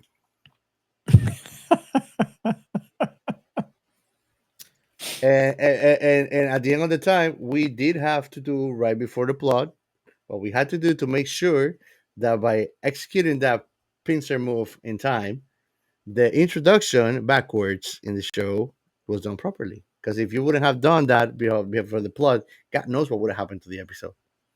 And I do apologize to the listeners, because once I'm inverted, I don't know how to speak backwards. So that's why, I sound like that. But think about it. Like, if you wouldn't have done that before the plot, probably we'll be recording just me and Ray right now. Because you would have gotten lost in time or something. Yeah, very much. So, Ray, what do you agree with that? Go ahead. Yeah, it's really complicated mental gymnastics, and I think Gio's actually got the right of it, in that until a decision is made going forwards, you don't see the stuff happening in reverse, because that reality hasn't been created yet. It's got to do with the theory of multiple realities and how they break off and become fact once the decision has been made. And because you've got somebody going in the opposite direction, you don't see them until the decision is made. And then you know that's going to happen because the intent is there. And then you can see them. Because now that you've decided, that becomes a reality. But it's a reality going in the opposite direction. So you couldn't see it until the decision was made. It became a fact for one of you at least. Because there's a universe where you didn't take that action. Yeah. Yes. Yeah. And that was probably the one you were in until the decision was made. And then you jumped world lines. The incredible thing about the movie, and I think that this is poetic, I will call it. I think it's freaking poetic. And it is that you have the movie where you're moving back and forth across the timeline, yet the movie does not lose a beat on a continuing advancement of the mission and the plot. So even though you're going back and forward, you never feel like you're going back or that you're revisiting something. You feel more like you're changing the perspective on it, but you're still going and advancing on the plot and the mission at all times. So even when they have to go back into the mission timeline, you don't feel like they're going back to anything. You feel like it's still progressing towards the end, the end game of the movie, you know? And that is something crazy and mind blowing to experience. Yeah. You know? I have a question for you guys. We get to see people having their entropy reversed and moving backwards through time, and how it looks, how the people going backwards look when you're going forwards, and then we get to see how the world looks going forwards while you're going backwards. But how is it going to work if the whole world gets turned backwards? I think I wonder if the aging process gets affected by it. That's a question that doesn't get answered. Is how it affects the aging process, entropy reverse on the human body.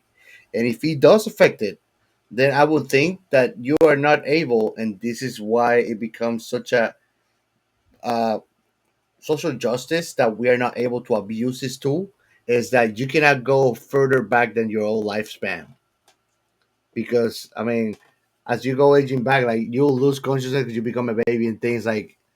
So you get Benjamin. Yeah, exactly. So it creates a limitation not to abuse this really infinite power to do whatever you want with reality and change it to whatever you want, with all the dangers that comes. Now that's if you're an individual who has been reversed, right? That is, But if you reverse reality, how is that going to work? But I think that at no given time, if you're trying to imply it like you can separate yourself from it, and I don't think that is implied in the movie in any kind of way. I think I understand what he's talking about. What I'm talking about, what Ray's talking about. The way that Ray's saying it is like, let's actually detach the protagonist from time itself. Let me correct this, and let me make sure that I'm understanding, because I think I understand Ray. You're talking about the whole reality, not regardless if the. I'm talking about if the algorithm was activated. So the reality, does it destroy the universe? I they think never answered that. You never know what the algorithm actually does. I think I understand. If I understand correctly, and I agree with you, Gio, it was never explained, but we overthinkers here try to make sense of things that were not said and things that were not explained or shown. It makes sense to me that because we're in a temporal thing and they are able to invert, that would be a possibility of this unit being able to invert reality. Meaning that it can take me to Egypt without me being affected by the.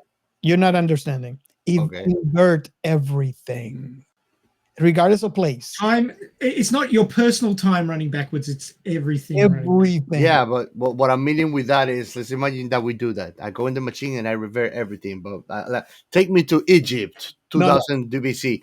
So It's No. gonna take me to that time in the same place where I'm standing. It will take me to that time, right? That's not what we're talking about. So how do you revert reality without affecting the Let time? me say this, Ray, and you let me know if if I understand. I think I understand you. Okay, Mhm. so heat becomes cold. Mhm. High pressure becomes low pressure. Well, it does and it doesn't.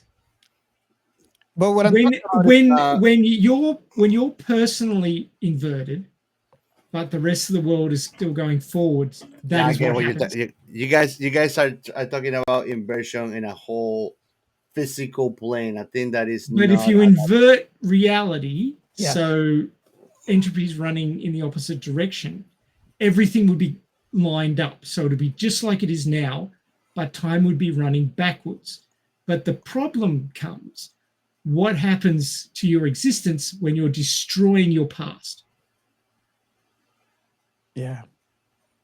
Oh yeah. Now, the people in the future, their tenet was that they would continue to exist and they would create a new future going backwards, and they would get all their resources back because the past would not have been anymore.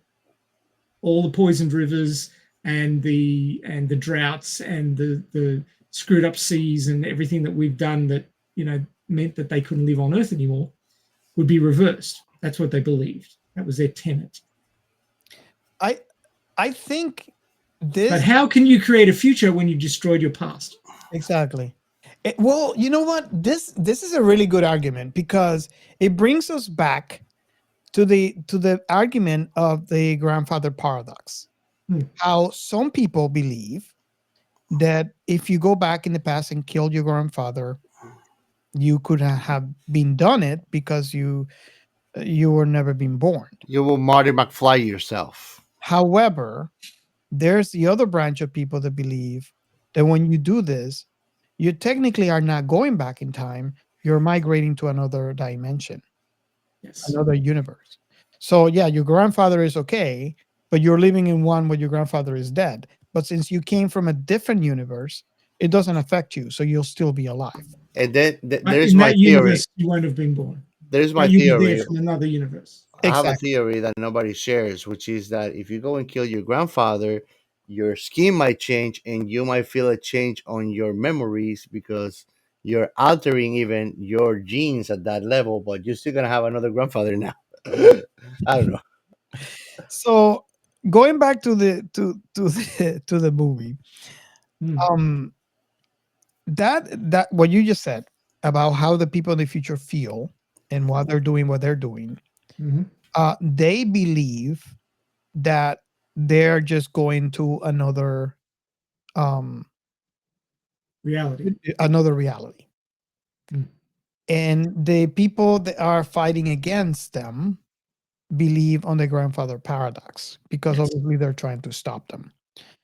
That is a very good argument. I don't even know where I sit. I'm technically leaning towards the away from the grandfather paradox and towards the multiverse reality. Yes, that's where I am. I just wanted to see if you could catch up. There's a lot of people out there that still believe the grandfather paradox is the only way. I don't know, in my brain, and I might be wrong because this is not a fact, right? This has not been proven. There's no experiments. There's nothing. It's just theory at this point. But it doesn't in my head. The grandfather paradox doesn't make any sense. Well, it becomes a paradox if there is only one reality. Exactly. Because it can't happen. But if there's multiple realities, it can happen. And that's fine. It works. So this is interesting because if we tend to lean towards that belief, then the tenet of the bad people would have been correct. But the way I look at it is it doesn't matter which direction entropy is traveling. Every time a decision is made, a new universe is created because there's I could have decided to turn left. I could have decided to turn right. I could have decided to stop. I could have decided to go straight ahead. Each one of those decisions gets a new universe where that decision was made. So if you reverse entropy and turn everything back, you're not destroying the past, you're creating a new reality moving in the opposite direction. The past still exists, but it's in another reality. Yeah. Now, you have a point there, and he brought another question. Assuming that this is something they did, assuming that they stayed on Earth and they never went anywhere else, I think that brings its own problems because, and let me explain, they are eventually not necessarily there in their lifetime, but maybe they're, if they live a normal life and they have kids and generations after generations, it's going to come a time where they will end up being face to face with the creation of the sources they need. And then what are they going to do? Going to go forward in time now? Maybe. Because at one point in the creation of Earth, air was created, grass was created, animals were created. If you're going back in time, you're going to go hit that point where these things are no longer existing because they haven't been created yet. You're still thinking that an individual is going backwards in time. Time's going forwards. It's just the entropy is reversed. So the causality and the event structure, things happening after things happening, is now in the same direction for everybody. So it would be unrecognizable as any different. You guys are falling into Chris Nolan's trap, because if you notice on the movie, nobody talks about traveling in time that far back. The furthest back that is talked about is 14 days. So just by assimilating that, yeah, you're a mother cracker, Chris Nolan.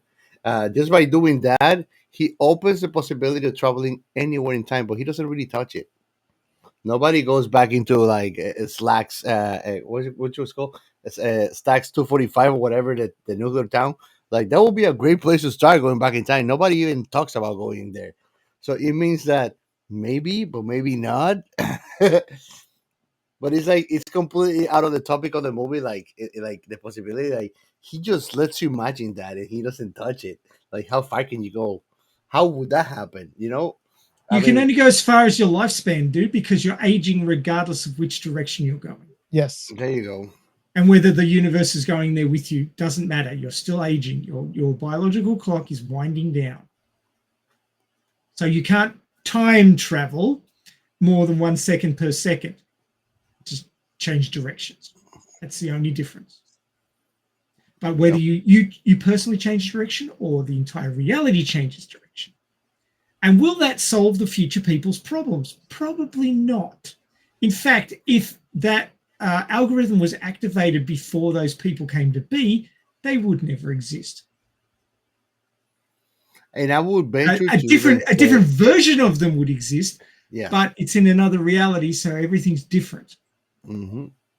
I would even venture to say that in the movie they really don't tell you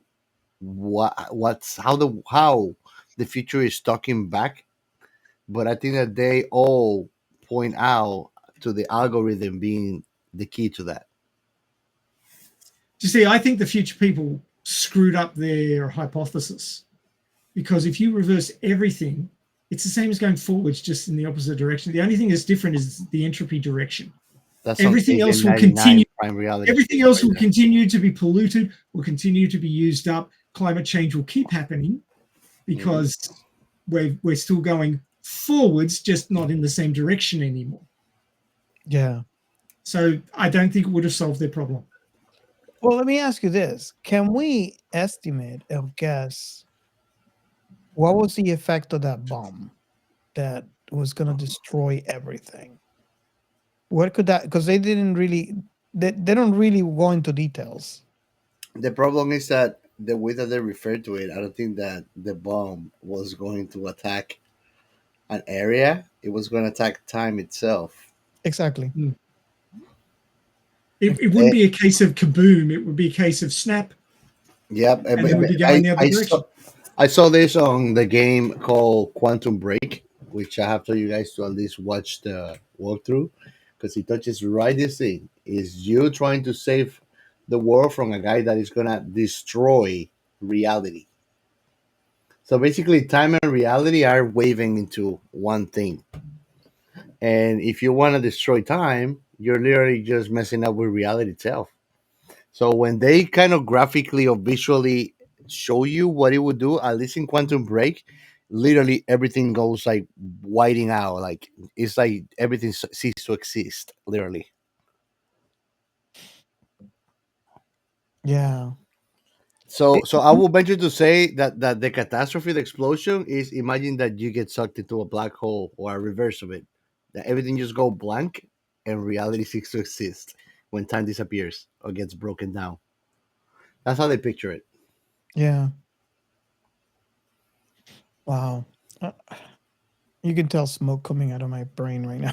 I mean, you can go as far as to think like if you want to think of something like what could you even protect yourself from that? Maybe an antimatter shield, but the problem is that whatever doesn't have that shield is gonna get wiped out. So you will be a bubble in nothingness, waiting to burst.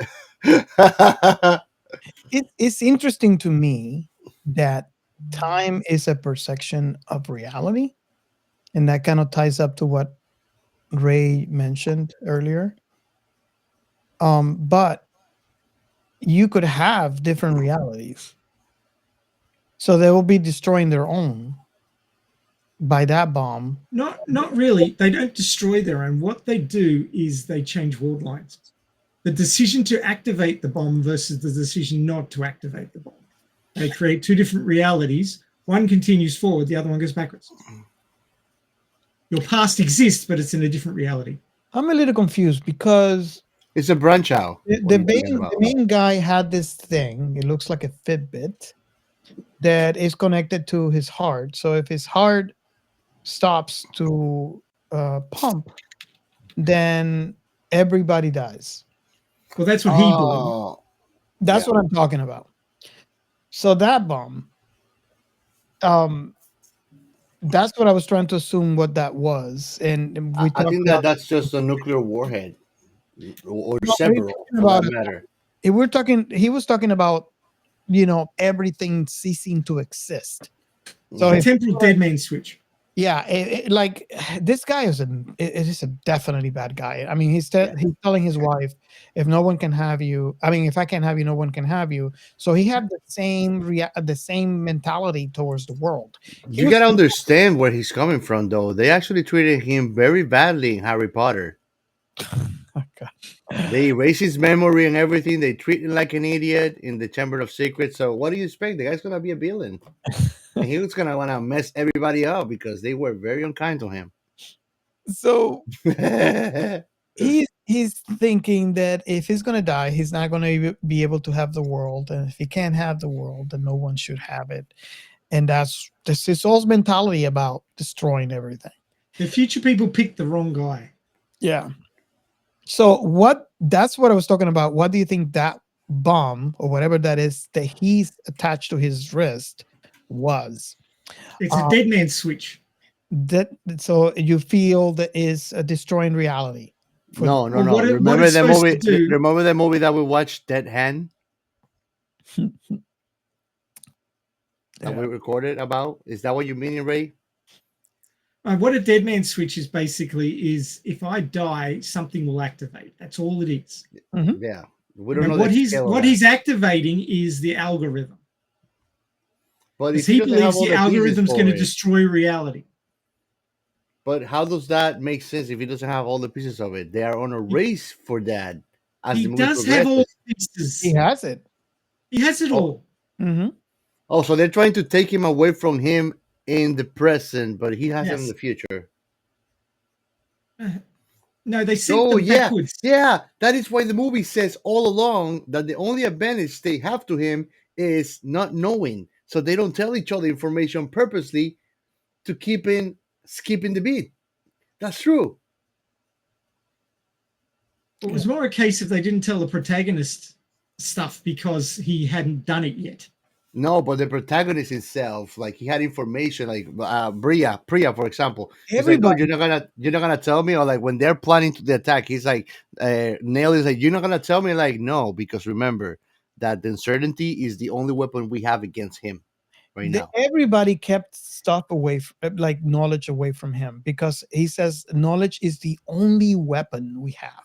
Yes, so it makes sense that he's in the future and they're fighting from the past, and that's the only way that they can get ahead of him is keeping knowledge because he's in the future. He knows everything that happened.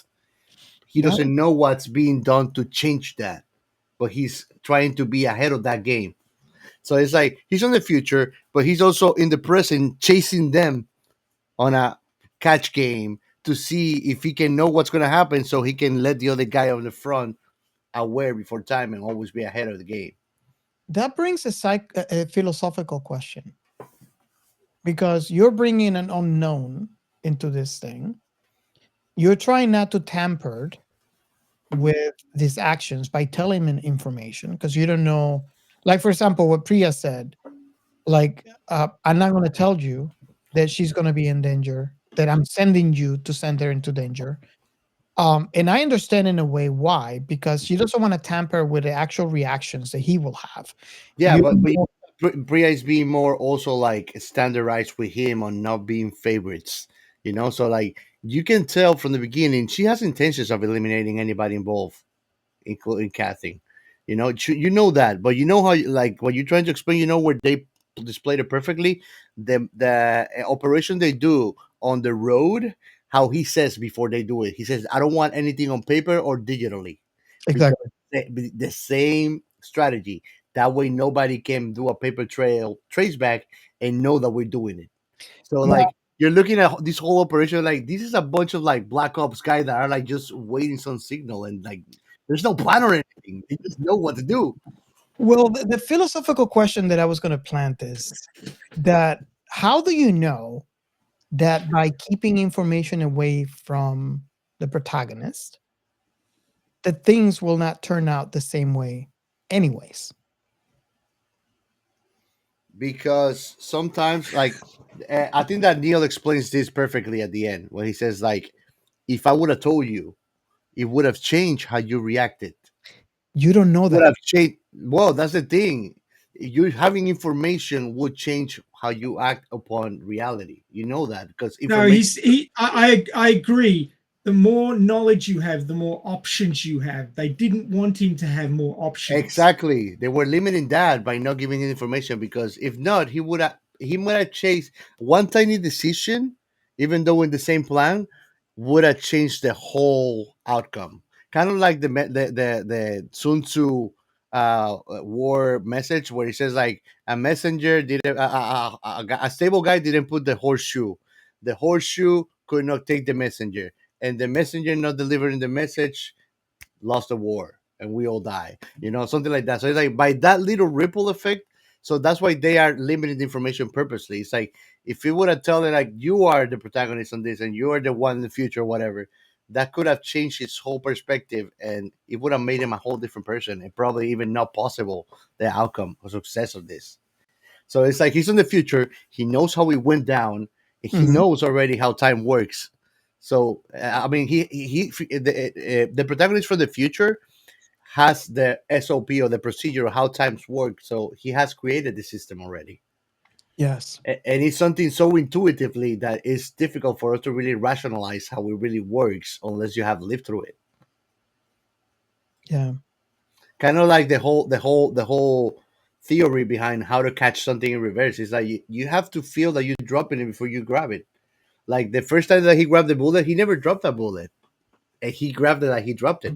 Like where did that first action originated? You know, it's a paradox if you think about it and you try to really dive into it. It's paradoxical. Yeah. Like there are objects that he never dropped on the packs, and he picked them up. The gun, when they're gonna do the double transfer, the gun was in the floor.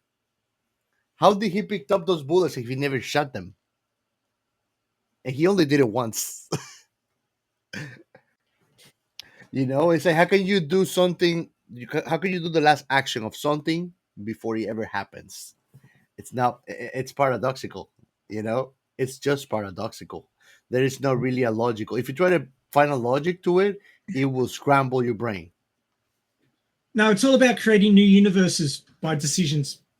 But you decide you're going to pick it up. It creates a new universe. Answer me that. Answer me that. How could he ever pick up a bullet he never dropped? Because maybe he dropped it in another. That's the thing. That's not answering my question. No, in that it's moment. Causality. He thinks about dropping it, and therefore he decides he's going to, and that's when it leaps up into his hand. But he never was. It was never dropped. It was. Sorry. I'm sorry. It was never dropped. No, it was never picked up. Before that, it was never picked up. It's like the bullet on the wall. He never shot it. He catched it. When did he shoot that bullet? Because that gun he shot it for the first time there. So in reverse, it was shot. But you're not answering my question. Like the first gun that he ever grabs when he's talking to the doctor, he never saw that gun in his life, in his ever reality. He never saw it. He never touched it. And what he did the first time, he catched the bullet. He never shot that bullet. So we're talking about him creating a backward action that he's never going to do the opposite of, because he never shot that bullet back into the wall. He thought about shooting the bullet, and therefore that created the possibility of it happening, and therefore he caught the bullet because it's going backwards. The thing is, you answered this question. You brought this up in the first place. It doesn't exist until you think about doing it, and then it exists. You created it on the go then. Yes. Yeah. Every time. Every single time. How fucked is that? Doesn't make sense. Well, the theory of multiple universes is that every time you think about a choice, there's a universe created for every possibility of that choice. You're just picking which universe to move into. Yeah. And that would be awesome. Just get to pick. We will do it naturally. Every moment. I don't even like to think about it, because when I think about it, I look at all these geos that have Lamborghinis, G-Wagons. We do it. And I'm like, what the hell, bro? Why am not that guy right now? We do it daily. The issue, what I mentioned was that I would love to do that, is to be able to pick the choices. Well, the whole thing is you don't have precognition, so you know which choice is the best one. Exactly. So, like, if I want to be this, I want to pick the choices that lead me to that. And we don't have that. I think that I just got thrown into a very bad isekai. Life is an isekai. Deal with it. Yeah, like this would have made for a decent manga for sure. This conversation that we're having is explained so well in our episode of Arrival. What do you think? And this conversation is why we had this on the blacklist in the first place. Yes. Yes. See, a little bit of precognition. We knew it was going to be. Yep. So the other question that I'm going to throw into that mess that makes no sense is that she told them that these bullets were inversed. Yes. So there's a bullet that wasn't inversed, and that couldn't be picked up, and there's bullets that were inversed, and that's the reason why he went to Priya, because supposedly she's the one who sold the inverse bullets. So inverse bullets now, inverted, yeah. And then he's told by Priya they were not inverted when she sold them; they got inverted, and we know how now because it went through a turnstile. They went through that machine. Now that's another, we're talking about, like, being able to pick the universe. So how does that work now that we have inverted bullets versus non-inverted bullets, and how will that play with the conversation that we're having right now. Well, I'll turn it up a notch. Actually, I think that when the doctor shows him all the other random items that actually were not inverted purposely, but they were just found and they turn out to be inverted, but they're like all items that were laying down there. Like that's a game changer right there because that means that you don't know what you might be walking by. That could be an inverted item, literally. Yeah. Because And I they're don't know all if you see coming what back through time from a war which involved inversion.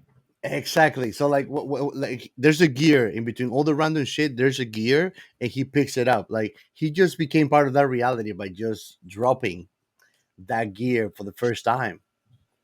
So, but like when you look at the item, you're like, where did that come from?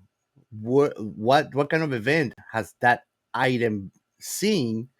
What machine it made part of? Like it makes you wonder, and it opens the possibility anything you could be walking by in a pile of rubble could be inverted, and you don't know it. It's Until like you think about dropping it and it flies up into your hand. yes, Thi- thi- exactly. This is inverted. I had to change it on the software so I can use it. Yeah, And I yeah, think but that's left and right-handed, not like forward this and is not reverse inverted engineered. because like I can go like backing up, back drop it. I don't know. I don't know. Like, oh, look, I drop it. I know how to do it. Look. but Oh, yeah, I think that is a game changer. I think that is kind of tricky to say realities because the problem is that in the viewer's perspective of the movie, we are in the same reality, which unfortunately we can never escape it because it is consciousness is being the present, the constant. But so basically, it's still paradoxical to me the whole thing when you think about it because even when they're flipping back and forth into reality, let's say everything everywhere all at once, that movie goes a lot into that. At the end of the day, even though you see her jumping into so many realities, the truth of the matter is that we are always on a constant present with our main character that never Yes. changes. So at the end of the day, we touch so many realities, but we stay in the same reality all the time. It's like going on a tunnel and seeing everything across in the walls, but you don't really get to stay there ever, or it doesn't stop there. yeah, and we actually covered that. So if you're listening to our show, you just go to our back catalog and download that episode. It was a fun episode that we recorded. That was a So crazy movie. Oh so my! so in other words, the progression of the movie and our place on time with them, I think it feels like imagine that you have a deck of cards, and for you to advance, you just gotta keep on throwing cards. Doesn't matter in what direction you're moving, you're throwing cards. That's what the moments on the movie feel like when you look at it. And it feels, I think that the point that they're trying to reverse something and how they're making this perfect operation to meet themselves back so they can make it to the machine. It's such an impossible task if you think about it. The reality of the matter is, if they were not this organization that is beyond law, that gets to have whatever assets and resources they need at the moment, like money is not a matter. If that didn't exist, it would have been impossible really to execute the missions of this movie. How it is. Like, I mean, hell, this guy just crashed a freight plane on Freeport so he could get into it. And Who threw the all the gold out the back. who the hell is able to do that? Never in life in the Hey, most secure place in the freaking world. Why? You know? do you remember when there was a scene after the gold had fallen out of the back of the plane where it was all lying all over the tarmac and people were sort of wandering around going, "Oh, look, gold." And a yellow ambulance went zooming past in the Yes. background. Yes. And then it happens later on in the movie again, except they're in the ambulance this time. Yes. Did you spot that one? I love this. Is one of the things that I love about this film. It does it throughout the entire film. You have to kind of like, and I bet you anything, when you watch it again, you'll catch other things You that you know, didn't catch the first time. you know where they throw that hook, Ray? Where you can first catch that hook that you're talking about, actually? And that's the problem. The movie keeps on doing it. Isn't that really? But when he's preparing, and the containers getting there ready for them to go into Freeports, and he's getting the clothes on, and he sees the cut on himself, and then he drips. Yeah. When they like kind of push you into, okay, we're going into this scene now. It's like, oh, you're dripping blood, and you remember, oh, he fought with himself, and he stabbed himself in the arm. Yeah. That's coming. Awesome. My arm's really sore. I don't know what the hell's going on. You're bleeding, Yeah. dude. What? And I think that he did a great job. I think that Washington, John did an amazing job of portraying, like kind of like realizing what's going to happen by noticing these little details on the current time constantly. But I got a sign for you guys. And if you know, you know. So what are the tenets of our podcast, Robert? The tenant? The tenant of the podcast is talk about Sci-fi, yeah. So if you're listening to us, you have no clue what the heck we're doing. So we're just being mimes. So that is one more choice for you to go into our YouTube channel and subscribe. Please. Awesome. Okay, so I'm going to ask a hard question now. You mean the other ones weren't hard? Holy crap. It's typically not a hard question. Typically, it's not. Historically, in this show, has not been. It has been a very exciting question. But given the fact of what we are covering today, I feel that it would be a hard question for today. And it's the question that we normally ask in the show halfway through our discussion. What is your favorite scene or event on this film? Now, yeah, that is a hard question. Who wants to go first? Wow. I've got one. Okay. I've got one. Go ahead.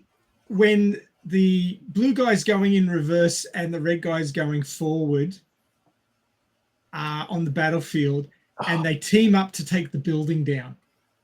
Except the blue guys put it back up, and the red guys take it down, all with the same sort of weapon. That was awesome. Yep. I love that scene. That was an epic scene. And I think that was one of the best scenes that actually conveyed that back in time sequence, because the way it happens, the way that they blow the top first and reconstruct the bottom, it was insane. Well, the building was lying down when the red guys got there, and the blue guys shot at it, and it jumped back up. And then the red guy shot at it and blew up again. Blew back up. But it blew inverted. So basically, I think it came back up in the front, and then it blew up on the bottom to come back up. And then it reconstructed itself. It was crazy. It was abstract. Just before that, there was another scene where a guy was standing inside a blown up wall, one of the blue guys. Oh my and God. he says, get out of there. And the guy goes, shit. And he runs backwards away from the thing. And the other guy comes up to the thing, goes, huh? And then the wall goes. It blows and sucks him into the wall. Yeah. And it goes back ugly up. Way to that. Yeah, I think that he became a spaghetti. That was an ugly way to go. Yeah. He got walled. My wife was saying, what about the guy? Aren't they going to rescue him? It's like, nah, he's like Han Solo right now, probably. I don't think there's nothing to rescue. Yeah. Oh, that seems Captain Pancake.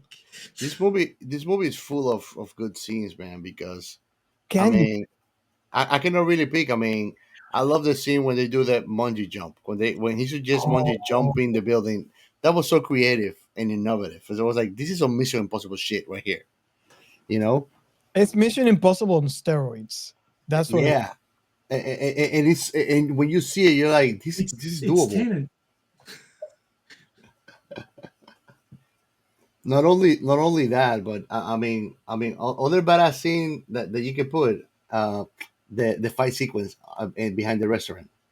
The fight sequence, it was like he was like lethal, like And it's funny to see him like making fun of these guys and so relaxed, and then just like banging them, and then just comes out of the freaking building and just does himself. It that was very much in the feeling of James Bond. that was macho man porn right there.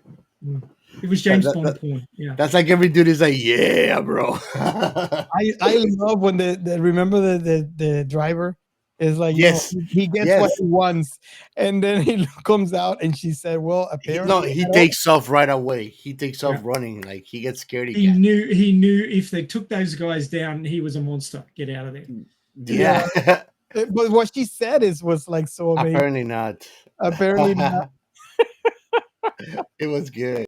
But it was beautifully orchestrated. He was so passive, like, oh yeah, we're going to beat this guy up. It's going to be easy. They all let their guards down, and suddenly he just rips into them. Goes to hammer his hand with the meat tenderizer. It's like, no, it's like he makes you feel like he was never in danger. It's like they were in danger with him and they didn't know it. Yes, it's like letting loose two dogs with a lion, and the dogs think that they get the lion. It's 3-on-1, and I have no weapon. I feel sorry for you guys. Yeah, John Wick in real life. Oh yeah, it was a bit wiki. Yeah, it really was. And I mean, what other thing? I mean, after that, he goes and meets the guy and literally insults him with class, and then gets him interested on him. Like he plays him like a book. And lets him know. That's the crazy thing. Like he corners what's in there? Andre Sater. He corners him on his own game when you think about it. Yes. It's like, I know you don't like me, but I'm gonna make you like me. I'm gonna get myself in trouble, and you're still gonna like me and gonna have to deal with me. Well, Sato's problem was that he was eminently manipulatable because he was all about machismo and being macho and being in control, and he basically got played like a fiddle because he had a pride. Only thing he respected was somebody who was more macho and had more machismo than he did. Yeah. And the fact that he beat up his enforcers and immediately went and visited him, and the guy's like, oh yeah, we're going to take you down the block and we're going to take you to this garden and we're going to stab a hole in your throat and we're going to cut your balls off and stick it in there, because there's nothing better than listening to somebody choke on their own balls while they're trying to pull them out of their throat. And he's like, yeah, sure, it's creative, but it's like he's not even phased, and like this is scary, bro. Like when you think about it, it's like you don't want to be him because it's not like I have the perfect thing to say to get me out of there, which is, do you like opera? That's so random. Who the hell is gonna say that to save their own skin? It's like, if you think about it, if he wouldn't say, do you like opera, or mention, I think that even if he mentioned the compound that they were looking for, which is the what was it called? Plutonium-241. Plutonium-241. Even if he says Plutonium-241, he wouldn't be safe, because who would have want to be doing deals with somebody saying this publicly, But he said, do you like opera? It's like, oh shit, wait a second, It's like saying that we live in a twilight world. It's like if he would have said that same thing. It's like, it's a very specific thing that is the only thing that's gonna get you saved out of there. What does that mean, bro? I don't know what this means. What's the message of this for little kids here? Is don't be a macho. What is that? I don't get it. Seriously, you've watched the movie 30 times and you don't know what that is? Nobody does this on the movie. I don't get it. Yes, they do. Yes, they do. Who does this on the movie? Oh, it's a word and an action. Don't tell him. He needs to watch the movie again. It's a word and an action. It's a word and an action. Tenet. That's how you type Tenet? Like, why you do this? This doesn't mean Tenet. Yeah, it does. Says who? It's the second part of the SciFi. Okay. Oh man, how can you watch something 30 times and not pick that up? Jesus, I watched it once. I just picked up today that he was Protagonist. Okay. Would you put it past me? Ray, you want to tell him or should I tell him? You tell him. Okay. Remember the scene when he was in the windmill at the Yeah, beginning of the film? I barely remember. Before he gets to that part, when he was in the boat and he just woke up and the guy said, you got, it was a test, you passed. Remember that guy? Yeah. When they were on the side of the boat where he said, I quit, and he says, well, you're dead. I quit working for you. It's like, oh, you're officially dead. Remember Yeah, that? your duty transcends whatever. Yeah. Okay, that's when he said Tenet, and then he did this. So Okay, yeah. he was asking what, tell me something. It's like, well, all I can tell you is, Tenet, and then he gave him that. It's a word and an action. Well, I guess that I was so busy making notes I missed it this time. And when what's her name? Singh? Priya Singh. Priya. When she says it's one of the tenets of his organization, she does that. And then he's got the gun on the guy and he goes, so tell me, what are the tenets of this organization? Now I'm gonna have to rewatch it now. You will, because I noticed all this on one watch. So if you are listening, or I should say, if you're watching on YouTube and you're watching us doing those signs, how about taking a picture of yourself doing the sign and posting it on our either Discord or on socials with the hashtag This Is Sci-Fi. Hey, don't worry, they are not gang signs. They're Tenet signs. Yeah, it's kind of like a gang, but it's a So temporal. you just become part of the Gucci gang, sci-fi. It's a temporal sci-fi gang. Yeah. Gucci sci-fi ram. Skirt. Oh, wow. Wow. How did he miss that? It's like I'm telling you, I'm gotta be box a little bit Ray in the I'm background. scratching my head right now, literally. So what's your favorite scene, Robert? That's what we're up to. Yeah, I like I said, it is a difficult question. It's typically not a difficult question. But if I had to pick one, because this whole film is amazing.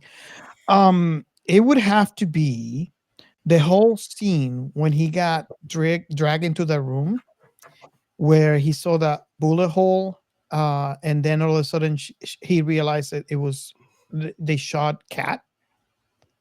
That whole interaction and the whole scene going back and forth was really freaking amazing to me. And it embodies. I think this is kind of like the point in the film when you're starting to get what's really going on. Not that you know fully yet, because this film is amazing because the fact that you have to go all the way to the end to really realize the beginning, which makes sense for the entire film. But that scene where you see the contrast between the red hue and the blue hue and what happens in between the two, that was really it was a cool scene to me. It really was, because you get to see the different perspectives side to side. Like example, when he gets first dragged into the room and you see him pointing a gun at Cat, and he's talking in reverse, and they need this machine to translate what he's saying, which not really translating, just playing everything backwards so you can understand what he's saying. It's a form of translation. It's just a guy on the sound effects going like zoop, zoop, zoop, zoop, zoop, zoop, zoop. It's a form of translation. And then you see the different perspective from Sater's perspective, where he's talking normal, and now Protagonist is the one talking backwards. That was really cool to me, and the whole cause and effects, how you see the what is it, the cause or the effect first, and cause first and the effect Cause goes first and effects goes. The effects is the reaction to a reaction. exactly. I think that was a cool scene. Another thing that I really enjoy was the second half of the cars chase scene, because I kind of put one and one together. Because in the first car scene, you see you get to see the clues, and then when you get the second, which is technically the other perspective of the same scene, you understand now the clues that you saw on the first side of that thing, which is kind of like a reflection of the scene that I was talking about when Kat got shot. It's just a little longer. It's not as immediate as that scene was. So yeah, if I had to pick, and again, I do that with reservations because I am biting my tongue to pick others because this whole film is amazing. Yes. How pissed off would you be if you think you're a macho Russian oligarch and you go to blow up a car and you give the guy a head cold? It's like it just didn't work for him at all. Very impotent. Now, I'm gonna ask a question.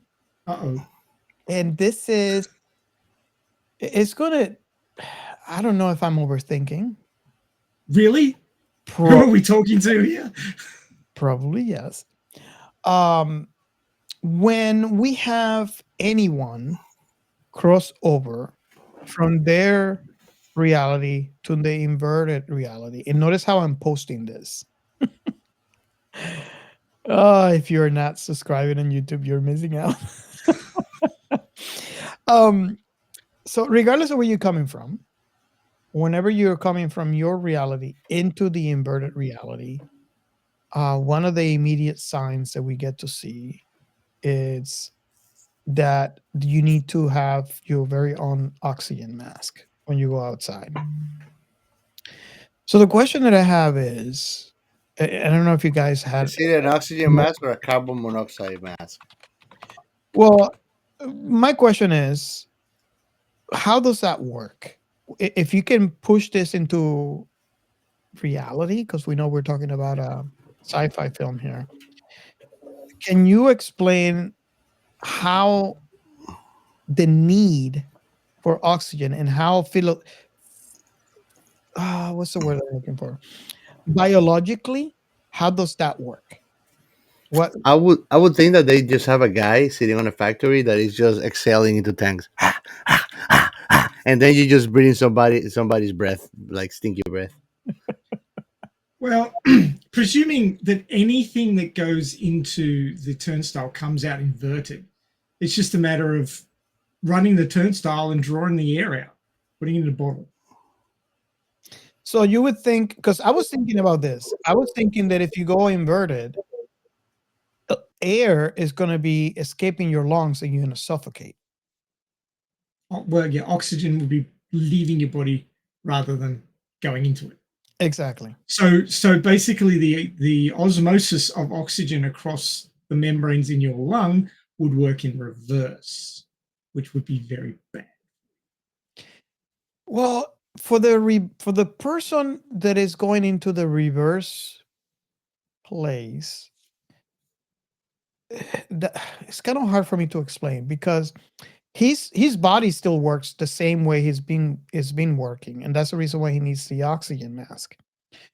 So I visualize that for everybody around is inverted, obviously, but things being inverted for the person that just came into the inverted universe would be very bad. And I was trying to like visualize it biologically. I know nothing would change to the actual body of the person. It would be the surroundings and how his body has to deal now with the new environment. Well, you couldn't breathe the air, you couldn't metabolize the water, and you couldn't digest the food. Basically, you're incompatible with anything going into your body.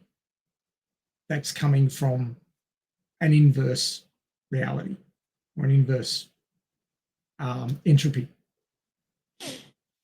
So, Gio, did you have the same? Because I was just wondering. These are the kind of things. This is the kind of thoughts that come in my brain when I watch this film every single time.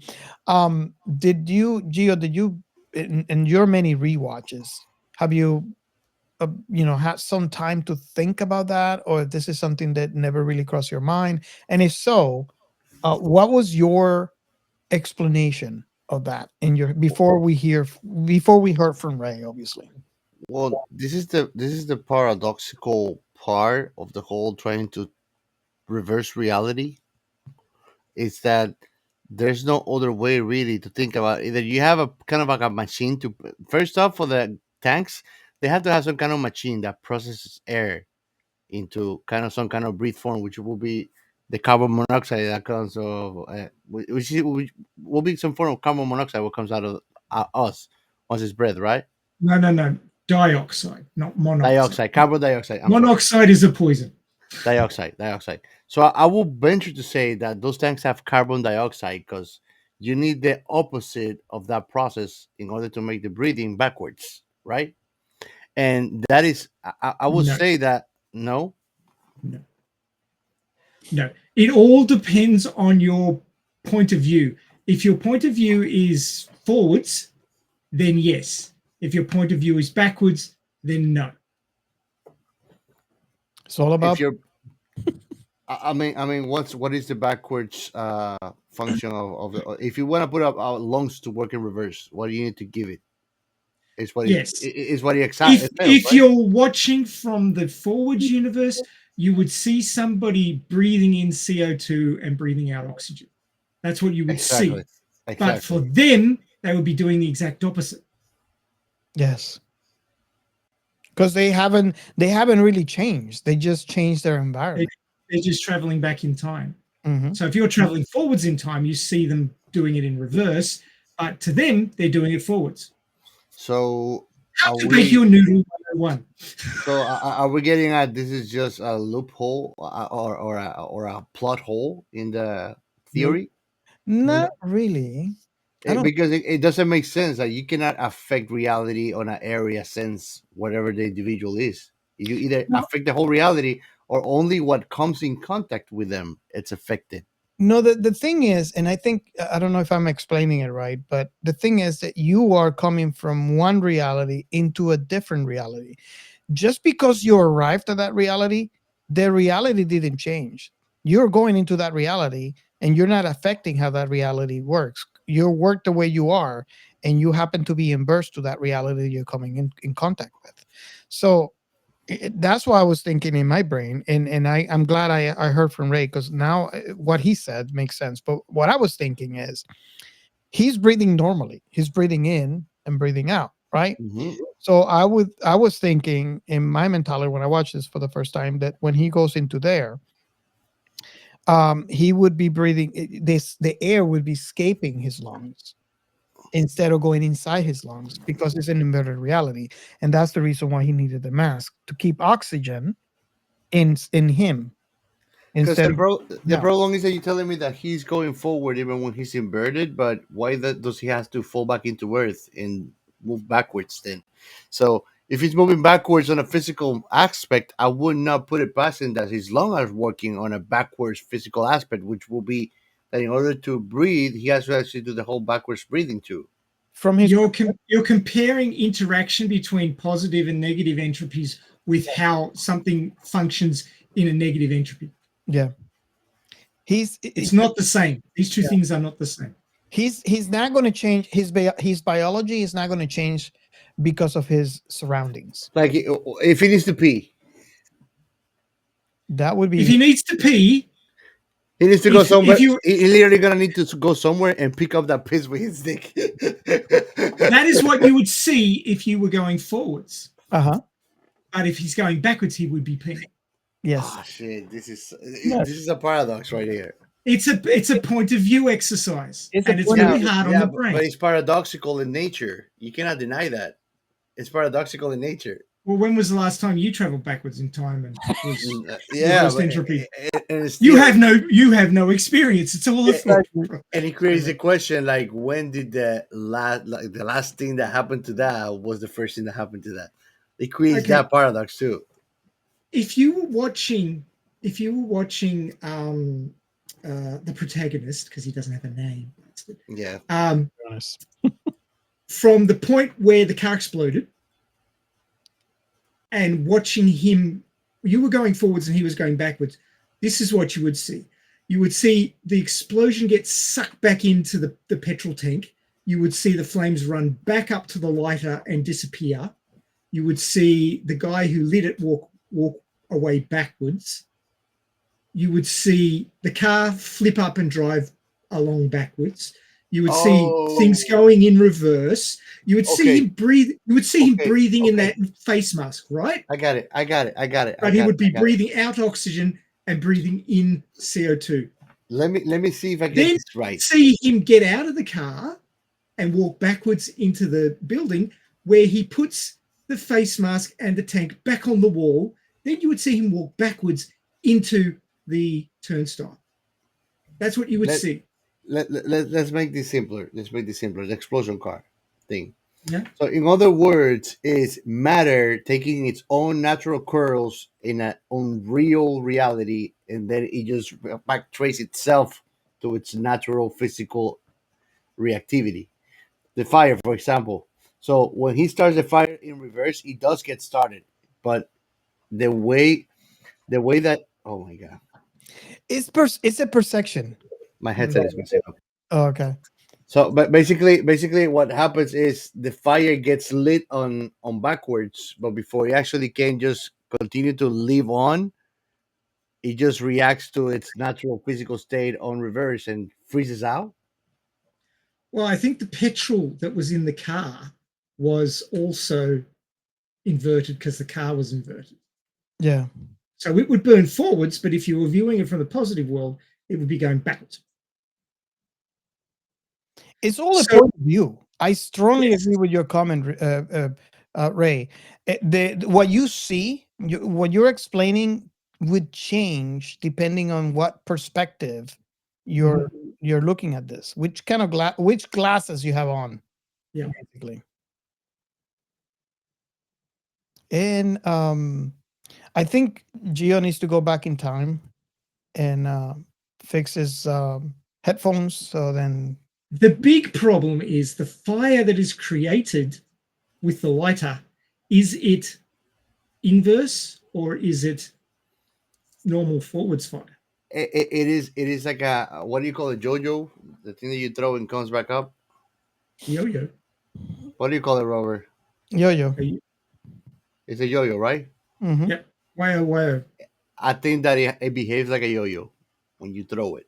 But by nature, because it's inverted in reality, it's gonna reach a tipping point where it cannot progress. You know, basically, it would explode or whatever at a rapid rate of time.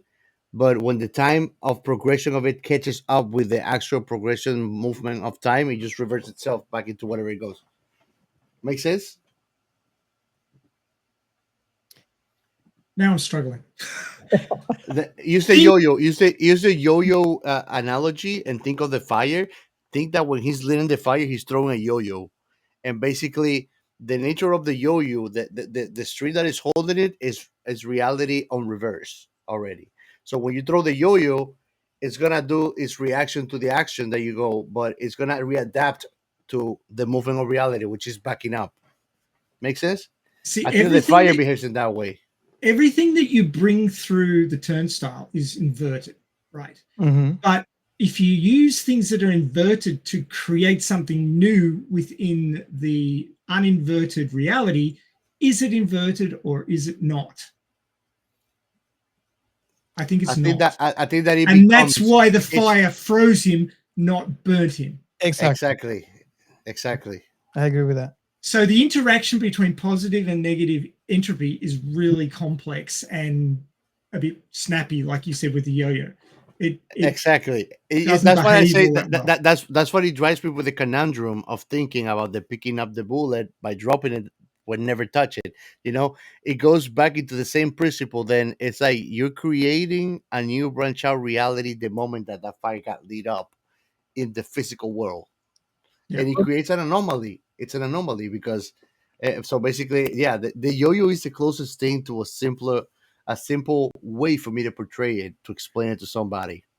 I think thermodynamics hates these guys. It's like, stop Oh, confusing me. definitely. But the question is, what would happen if you put your tongue on a 9-volt inverter battery? um, good question. Maybe you'd recharge it.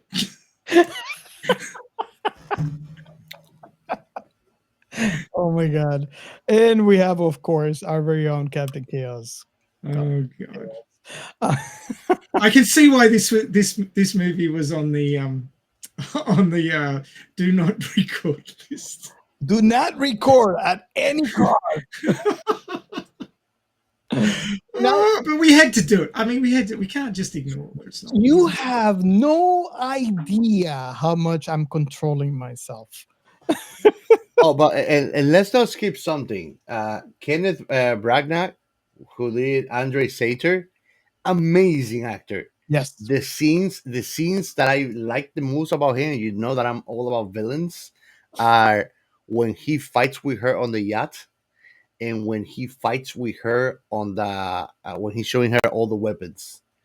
Like the guy shows some like unhinged, fearsome rage that is just like waiting for boiling point on a pressure cooker. Like he lets you feel that anger, and I mean Elizabeth Debicki. I mean, wow! Like, and my taste, if you want to portray to me what is the perfect ideal woman, that chick is right there. You know, she's gorgeous, she's gracious. She did a great role on the acting of like trying to save herself and being on a top spot, but still going through all this shit. Like she did a great job also, like showing like the scene when they're on the yacht and they're fighting, like her acting of being a defenseless lamb, how you see the tears on her eyes and that fear, that was completely complementary and fundamental for the acting uh of Kenneth to be successful of being like this bad villain, you know? It's like one of those roles that it needs the other half in order to work properly, you know? Yin and So him being this like genius guy would not have worked out if he wouldn't have her under his grasp by controlling the kid, you know? Yeah. Now, Great acting. Great acting. I actually got really good satisfaction, and he brought up heart rate up um at the end of the film where they're having the last, I don't know if we want to call it a fight. She was trying to lure him into false sense of security before she pulled the trigger. Hmm. But there was a big sense of um what's the word I'm looking Eeriness, uncertainty. for? No, it's uh, when he finally, she said she couldn't take it anymore. She couldn't let him continue to think that he won, and put the fate of the whole universe at stake, Yeah. because he was supposed to keep him alive until the guy on the boat will give him the signal, and she couldn't wait anymore. But it was so and I can think of the word when she's looking at him and she pulls the gun and she pointed at him. She actually closed her eyes when she pulled the trigger.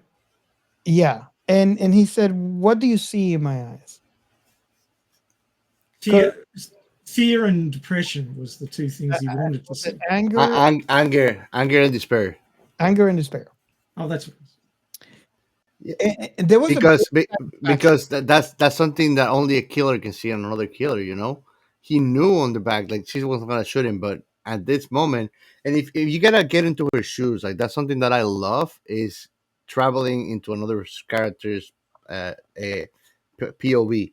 When you get into her shoes, you have to feel her fear. You know what Yeah. she's doing is literally she's telling these guys, "Okay, I'm gonna go and hang around in the den of the wolf and tease him around, so you can do what you're gonna do." So it's like I'm throwing myself at death's arm, Hmm. and I have the power to end him, but I have to hold myself from it and hope that he doesn't snap on me or something because she's used to this shit by now.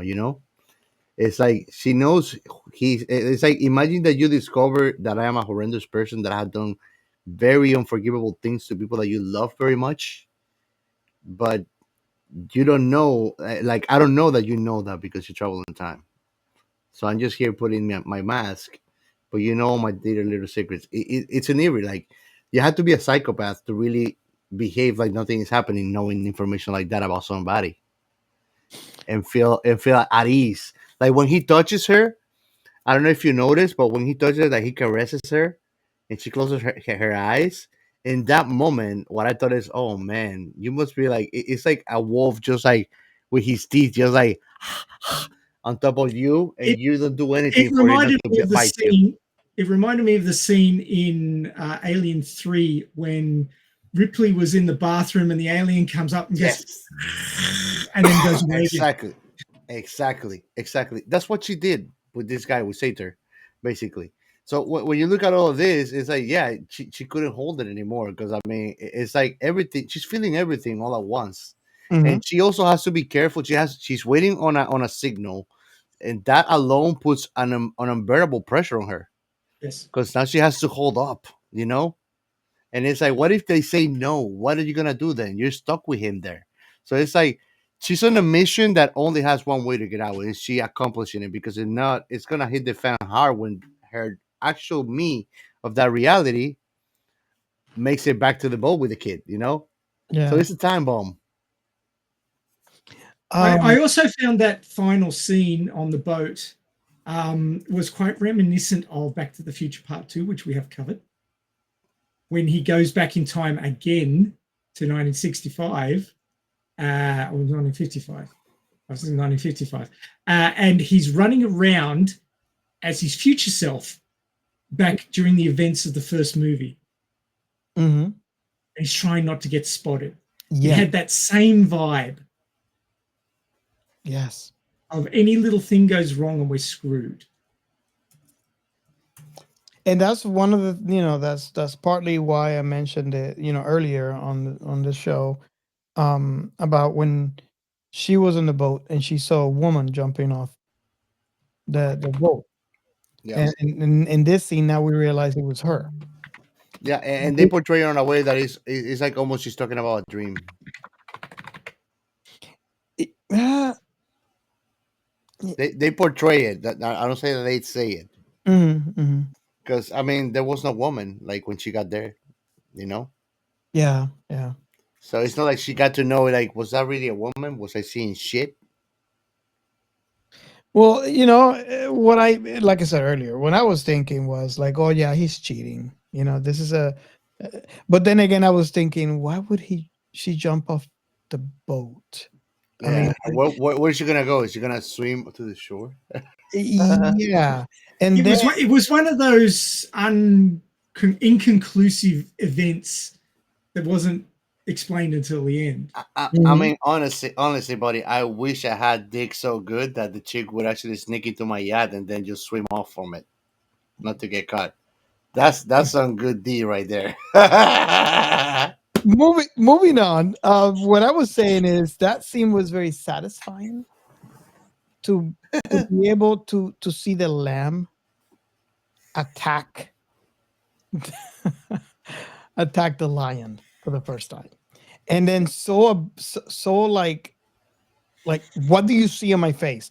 So you could see this guy's panic before When you she pulls the realize, trigger when he realizes that this time is for real, and that was very satisfying for me. and he realized, oh, she's from the future, literally. When she shows him the scar, that's what Yeah. shocks him up. He's like, oh shit, she's coming from the future. I'm fucked. Everything collapsed because he knows to this moment. I don't know if you noticed, but it hinders you through that scene, he gets 2 phone calls twice.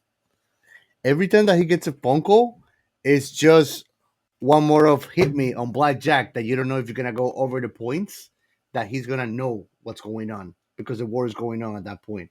Yeah. And what you're expecting and hoping for Catherine is that doesn't happen, because that means she's gonna hit the fan or he's gonna start playing her, knowing, and it gets dangerous. Yeah, definitely. Well, guys, you think so? We don't extend this for 4 hours because it's gonna be 3. Well, It could be more. this is the reason, and for all of you that are I- listening to the show, this is the reason why this was blacklisted. I looked at and this is the middle question of our discussion. I looked up and went 2 hours and 2 minutes. Oh shit, this is gonna be 4 hours. Yep. So now we're going to ask the last question. No. We're gonna ask the first question now, which is, what are your first thoughts? And what are your first and final thoughts? No, but you have to ask that question backwards, so it has to be. I try to be more poetic about it. That's why I said, what are your first and final thoughts? So if you're new to the show, this is the part of the episode where we ask the final question. The final question is, what is your last thought of the thing we're covering? And this includes anything from the very first time you watch this to throughout the many rewatch of this thing, which unfortunately is not the case for our very own Matt Scientist, because he watched it today for the first time. That's right. So I guess we should start. Unless I go back in time, then maybe I can watch it for the second time earlier on. Yeah. So we're not gonna do it as we usually do it, where either Robert and I go first because Ray closes when he goes. We're gonna do it backwards today because Ray is a newbie. So you're gonna be the first to give us your first last impressions. And then Gio will be the last one because he's watched this backwards and forwards. Yes. And still learning things. Point intended. Yes. Is your life a little bit boring, or is it very complicated and you'd like to get away from it a little while? Does your brain need reaming out? You need something else to think about. This movie will provide that in spades. Oh my God, yes. I hope you can find a turnstile and get your brain to work backwards so you can follow this movie. Because you want to take your mind into a dirty party of thinking, just watch this movie and don't use lube. This movie is fantastic. I'm kind of disappointed that I slept on it for so long. I just don't know why. It was just one of those things that just I never got enough detail to take an interest in it. And even these guys wouldn't tell me anything. Oh, you're full of crap. But I actually brought this up. I'm not gonna say no. Listen to this. No. I mentioned this movie. Lack of information is the only weapon we have. So that's right. So they couldn't tell me anything. Oh man. Dear. I got tenanted basically. So yeah. If you like to think about your movies, Christopher Nolan is your go-to guy. Obviously, this is part of the triple axis of evil, which is Tenet, Inception, and Interstellar. Which we will be covering the other two eventually once our brains recover from this one. I mean, seriously. It was just amazing and enjoyable, and I'm going to be thinking about this for weeks and go back and watch it a few more times. There's always something new to notice because it's that damn complicated, but in a good way. If you like to think about sci-fi, you're going to love this. You really, really are. And presumably you've watched it at least once already, because if you get to this point in the show, we've spoiled the crap out of it. So you really need to have watched it. And I hope you have. I hope you took my advice, because it is real experience. It really gets you thinking, as you can probably tell by how heated discussions. And who knows, maybe we'll watch it a few more times and come back and have a redux and come up with some more theories for another couple of hours. Because I think that it's got the material there for more discussion. And of course, you can always come and discuss it with us and give us your ideas on this movie in our Discord if you're at all interested. So yeah, join us on our Discord. We've got plenty to say. This is the edited down version, basically. Robert is just like, oh yeah, holding it back. I'm holding back so bad. But yeah, fantastic movie. These guys have probably got more to say on it because I'm still processing, and I will be for weeks. So yeah, watch it if you haven't. It's amazing. Okay. I guess it's my turn. How many times have you seen it, Robert? I've seen it multiple times. I don't know. I don't think as many. 2 or 3 times, maybe. 2 or 3 times, maybe, right? I think more. Think more than that. And when you guys decided to do this, I was like, you know what? I don't own it. I don't own this movie. Why? So that's why it's a no-brainer. I bought it because you don't listen to Gio. I bought the movie. Do you own Interstellar and Inception? And sadly to say, no. You own Interstellar. I do. And yes, you own Inception too in Apple.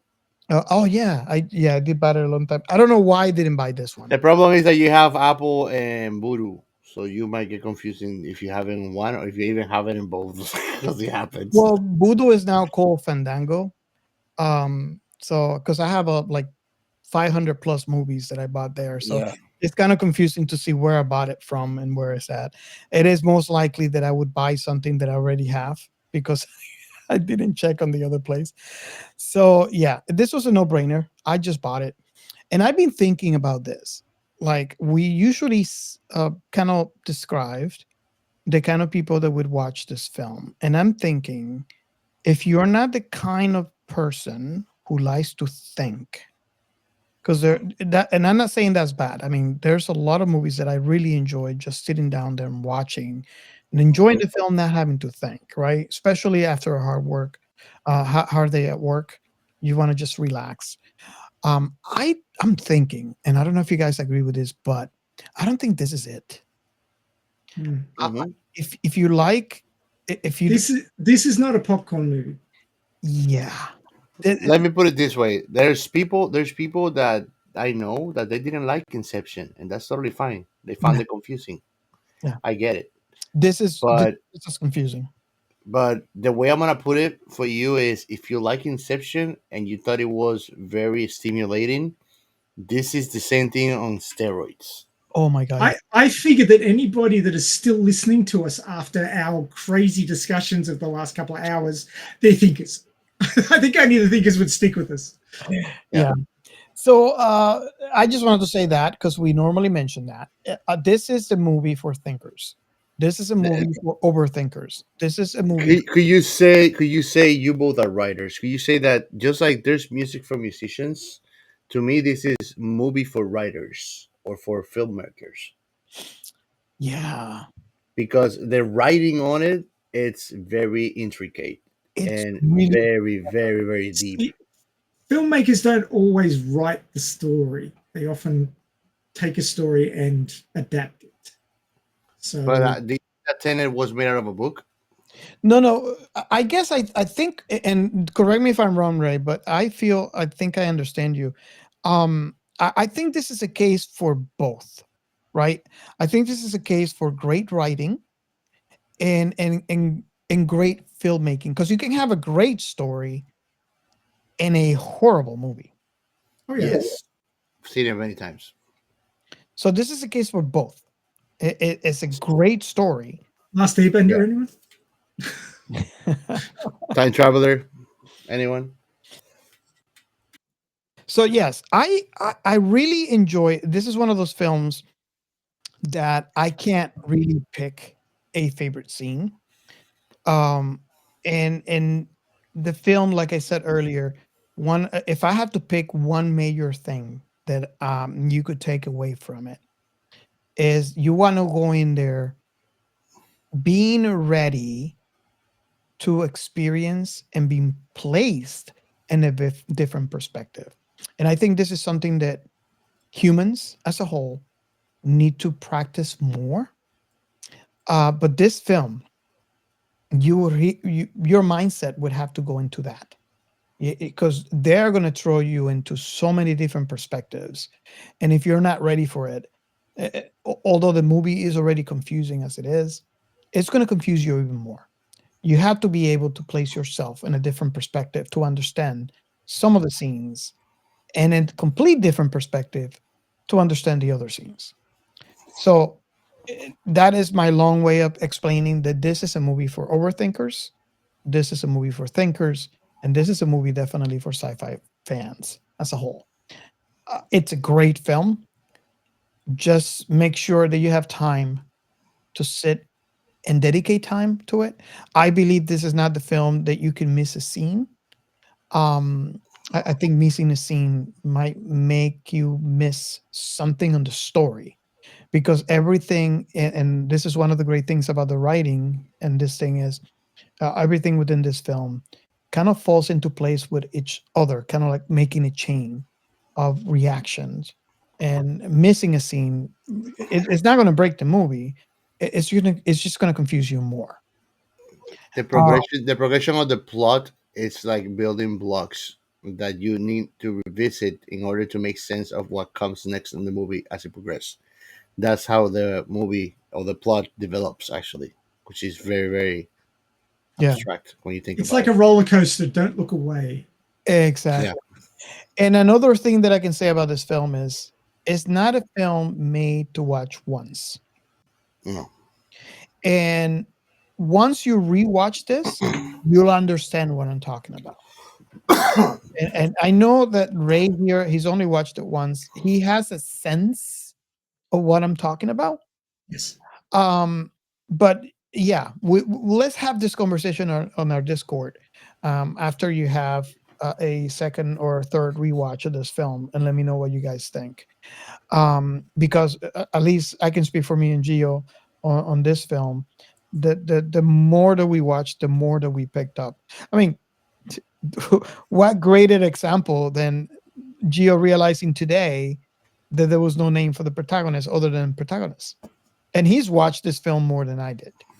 So that's just my point in expressing that this is not a movie made for just one watch. You have to rewatch it. Yeah. Not only that. I mean, there is a lot of other elements I'll talk about when I give my turn. Yeah. So yeah, this is a film I strongly recommend it, especially if you're a sci-fi fan, if you're an overthinker, if you're a thinker at all. I strongly recommend this film, and I actually will really love to hear from you guys. Hopefully by now you have watched this film, because we kind of warned you a couple of times. Oh, yeah. So reach out to us and let us know how you feel about the film, and if you agree or disagree with any of the points that we brought up in this show. And that is my last thought. Well, guys, I'm gonna try not to extend too much over my last thoughts. My first impression on my last thoughts. But this movie is a must watch if you're a sci-fi lover. I think not the first time nor last time. I hope that I say this. I hope it's not the last time. This is a great one. Uh, but this movie touches a lot of things that we didn't even get to talk about, like just on the psychological aspect Oh, yeah. and like the construction of every characters and their motivations. We didn't even go deep into that. Mhm. You know, like none of you kept themselves wondering why the protagonist makes such an importance, for example, of saving Kate and her kid. Yeah. And then look at that. We are at a Like so if you think about it, he could have just sold them out and get the mission quicker done. exactly, exactly. You know, but when you think about it, it's like there's a lot more that is philosophical into this movie too that you might not even realize, which are things that I get lost to that might keep me from even realizing this. Like this guy is just the protagonist; he has no name. But then I stay thinking like I think of things like that, and you're like, this is like the compass of the movie. For example, him making sure that he stays true to his word is his own way to maintain his moral compass calibrated. He's doing this for the greater good. He's being an altruistic character that you know he's trying to save time itself, and he's not gonna exploit it to his benefit. And that, for example, was a marker of giving the viewer the certainty that this character was a good nature individual. For example, anything else you would say like, no, he's not. Every man is just full of dirt, and you know, just like that. Like we didn't explore any of these other things. Like it's full of all these little stories that we could be talking about this for days. Really, we just got stuck into the back and forth of how time works. Look at the time marker in the show. That should tell you something. 3 hours 10 minutes. Yeah. Yeah. So I most watch. I think that you're missing out big time if you like thinking or movies that do stimulate your mind. This is the thing. I promise you, you're not gonna regret it. I honestly would like if you have anything to say about this movie to reach out to us, because I mean we love talking about this stuff. It's thought provoking, and that's what we like is to provoke conversations that will get us to explore new realities. You know, and I'll leave it at that, man. Awesome. Okay, so I guess we're ready for the last segment. Yeah. The science and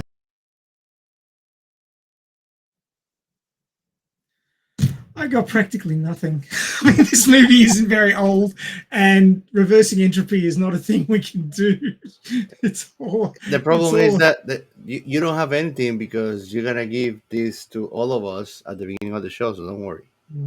Well, no, I don't have anything to give you because knowledge is our only weapon, and I can't share it with you. There you go. That makes sense. Yeah, we can't let them win. How convenient. It's the only weapon we have.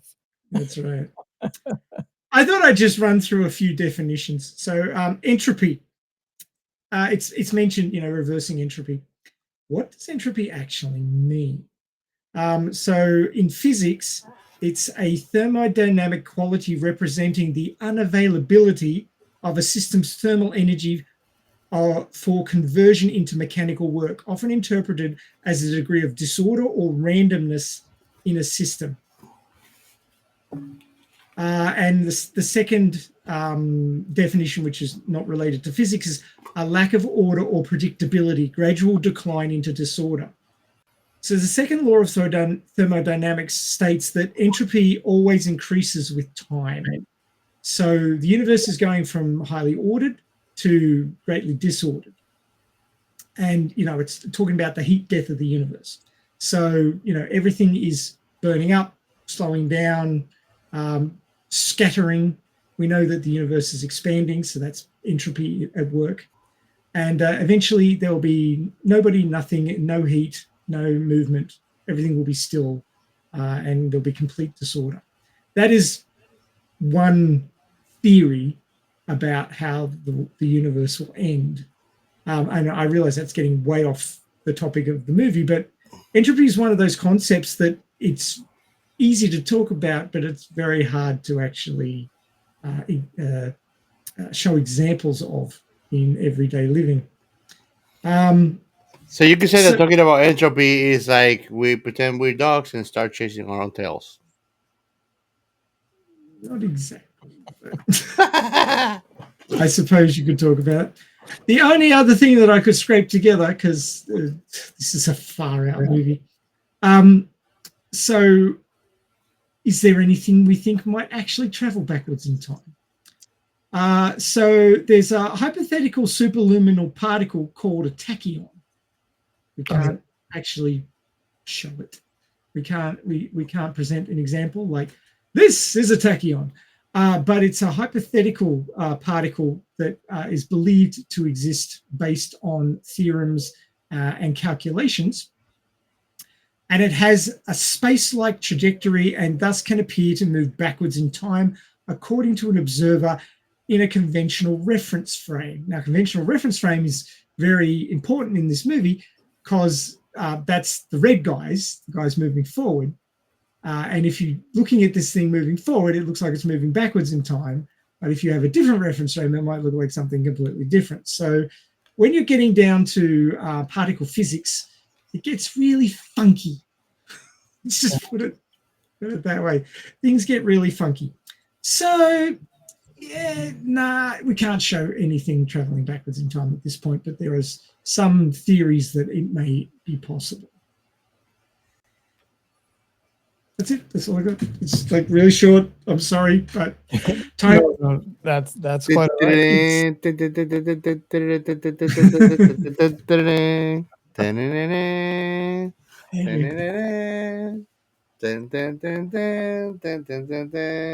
We're still confused. Well, that'd be You gotta fine. clip that. You gotta clip that. That'd be fine, except 20th Century Fox doesn't exist anymore. Yeah. Hey, they can sue me. Sure, he's No, not they can't. back from No, they can't. Disney will sue you. Are you sure he's not traveling back from the past? Hey, I'm up to, if Disney want to deal with me, I'm up to redoing the Snow White. I'll be your Snow White. I'll do a great Snow White. But obviously, I'm padding now because it's the science and I don't have a lot of science. But I would really like an explanation, please, about this. Oh, I love this, bro. What is the science behind this? And this is another really good reason to join our Discord because, this is from our Discord. For those who are listening and can't see it, you can check this out on our YouTube channel, which will be dropping a month after the podcast version. But for those that need an explanation, we action figures. We now have to do this thing. We now have action figures, and if you look closely, let me just get. If you look, oh crap! If you look closely. I'm winking. Why am I winking? I need to work on these faces, Ray. I need to work on these faces. What devious shit am I up to? I'm winking as an action figure. Who did? Robert, is this your fault? Did you make me winking? This is ChatGPT because the first image that I did, I was a dwarf. Send me that picture. I need to fix it. It's on Discord, and for all of you out there who want to see this and you're listening to the pod, you can just join our Discord and see this image that I posted. It took me 2 days to zoom in on it accidentally and notice I was winking as an action figure inside a blister pack. What the fuck? Robert, you're evil. It's the mad scientist in you. Come on. Okay, fair enough. Okay, I give in.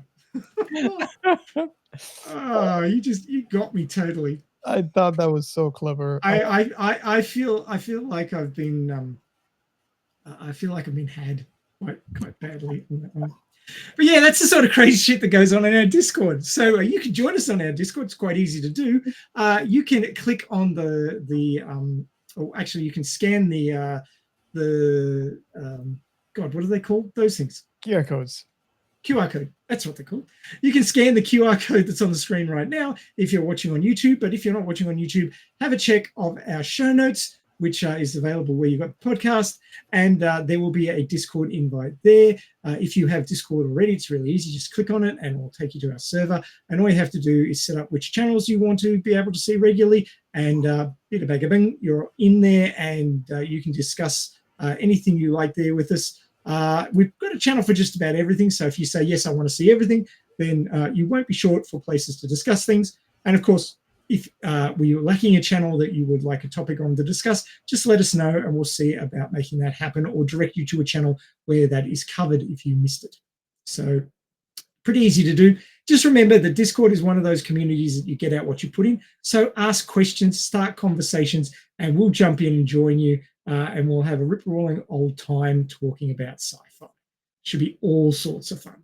So we have a couple of websites. The first one is sciencefictionremnant.com. That is our launch pad for the podcast. You can find our latest release pod there and our back catalogue, which is now over 200 episodes. So there's plenty. If you're new to us, you've got plenty of back episodes there to fill up your head while you're waiting for the new ones to come out. But there's all sorts of different IPs there that are lots of fun. We have a lot of fun talking about them, and we hope that you will have fun listening to them as well. So check those out. And of course, if you have questions or comments, we're happy to hear about what you think of our back catalogue as well. We have another website called This is Sci-Fi. It's in its early stages. That one's for the creators. If you're a sci-fi creator and you want to get your information out and want to, or you want to get involved with talking about IPs that you really like, check that website out. There's new stuff coming there fairly soon now, and we hope that you'll get involved and be part of growing that website. Let us know what you think it needs, and we'll see about getting it on there. We have a Substack. Substack's a new way to get content. You sign up to various Substacks, and then you can either go into the website or whenever you feel like it and check what other Substacks that you have been subscribed to are releasing, and then read that information. Or you can have it handy dandy delivered to your email on a regular basis. You decide how often, and it will gazette what has been released on the Substack and provide it to you in your email inbox. So that's always fun. Also, we're busy on Threads. It's kind of like the nice Twitter, or the nice X, not nearly as toxic. And there's been lots of engagement there, talking to people about sci-fi. Lots of This Is Sci-Fi going on there. So catch us on Threads. Should be lots of fun. We're also busy on Insta. Do check us out there. Geo hangs out there quite a lot. He's always throwing me Insta things with all sorts of weird and wonderful stuff. But do check us out on Insta, and you'll catch Geo down there being his usual chaosy self. So hit him up and start a conversation about sci-fi on Insta with us. Making a podcast is not free, obviously. There's money involved, and Robert's been covering those costs so far. Thank you, Robert, for doing that. Really do appreciate you doing that, buddy. And of course, if you really appreciate our content and would like to help, we have a support, a Science Fiction Remnant Buy Me a Coffee. You can drop however many dollars on there that you would like to as a one-off, and help us along with the podcast. We'd really appreciate it. We have a hotline. We mentioned it earlier, but the number is 1-305-563-6334. That's 1-305-563-6334. Of course, drop the one if you're in the continental United States, but otherwise you'll need to do the international dial number for your country, and then the one, and then the rest of the number. Do leave us a message there on what you liked about this show or any of our other shows. You can tell us about what your favorite IP is, or you can say, hey, hit me up. I'd like to do an episode on X. And of course, if we haven't done X, we'd be happy to check that IP out and get you on and have you as our local area knowledge expert on that particular IP. Because of course, we don't know every single IP that's out there. And if you've got a favorite one and we haven't covered it yet, we'd love to hear from you. So leave us a message there, or catch us up on our Discord and say, hey, I'd like to be on your show. And we'll go, hey, come on our show. It's pretty simple. If you love sci-fi, we want to talk to you, because we love sci-fi as well. And talking about sci-fi is what we do, having fun on our Discord and on the show here. And, you know, sci-fi is our jam, and we want to share that jam with you. So do come and join us either on the Discord or on the show, or join us for the next episode of Science Fiction Remnant, where we'll talk about a fun IP that we haven't covered yet. So join us there. Bye for now.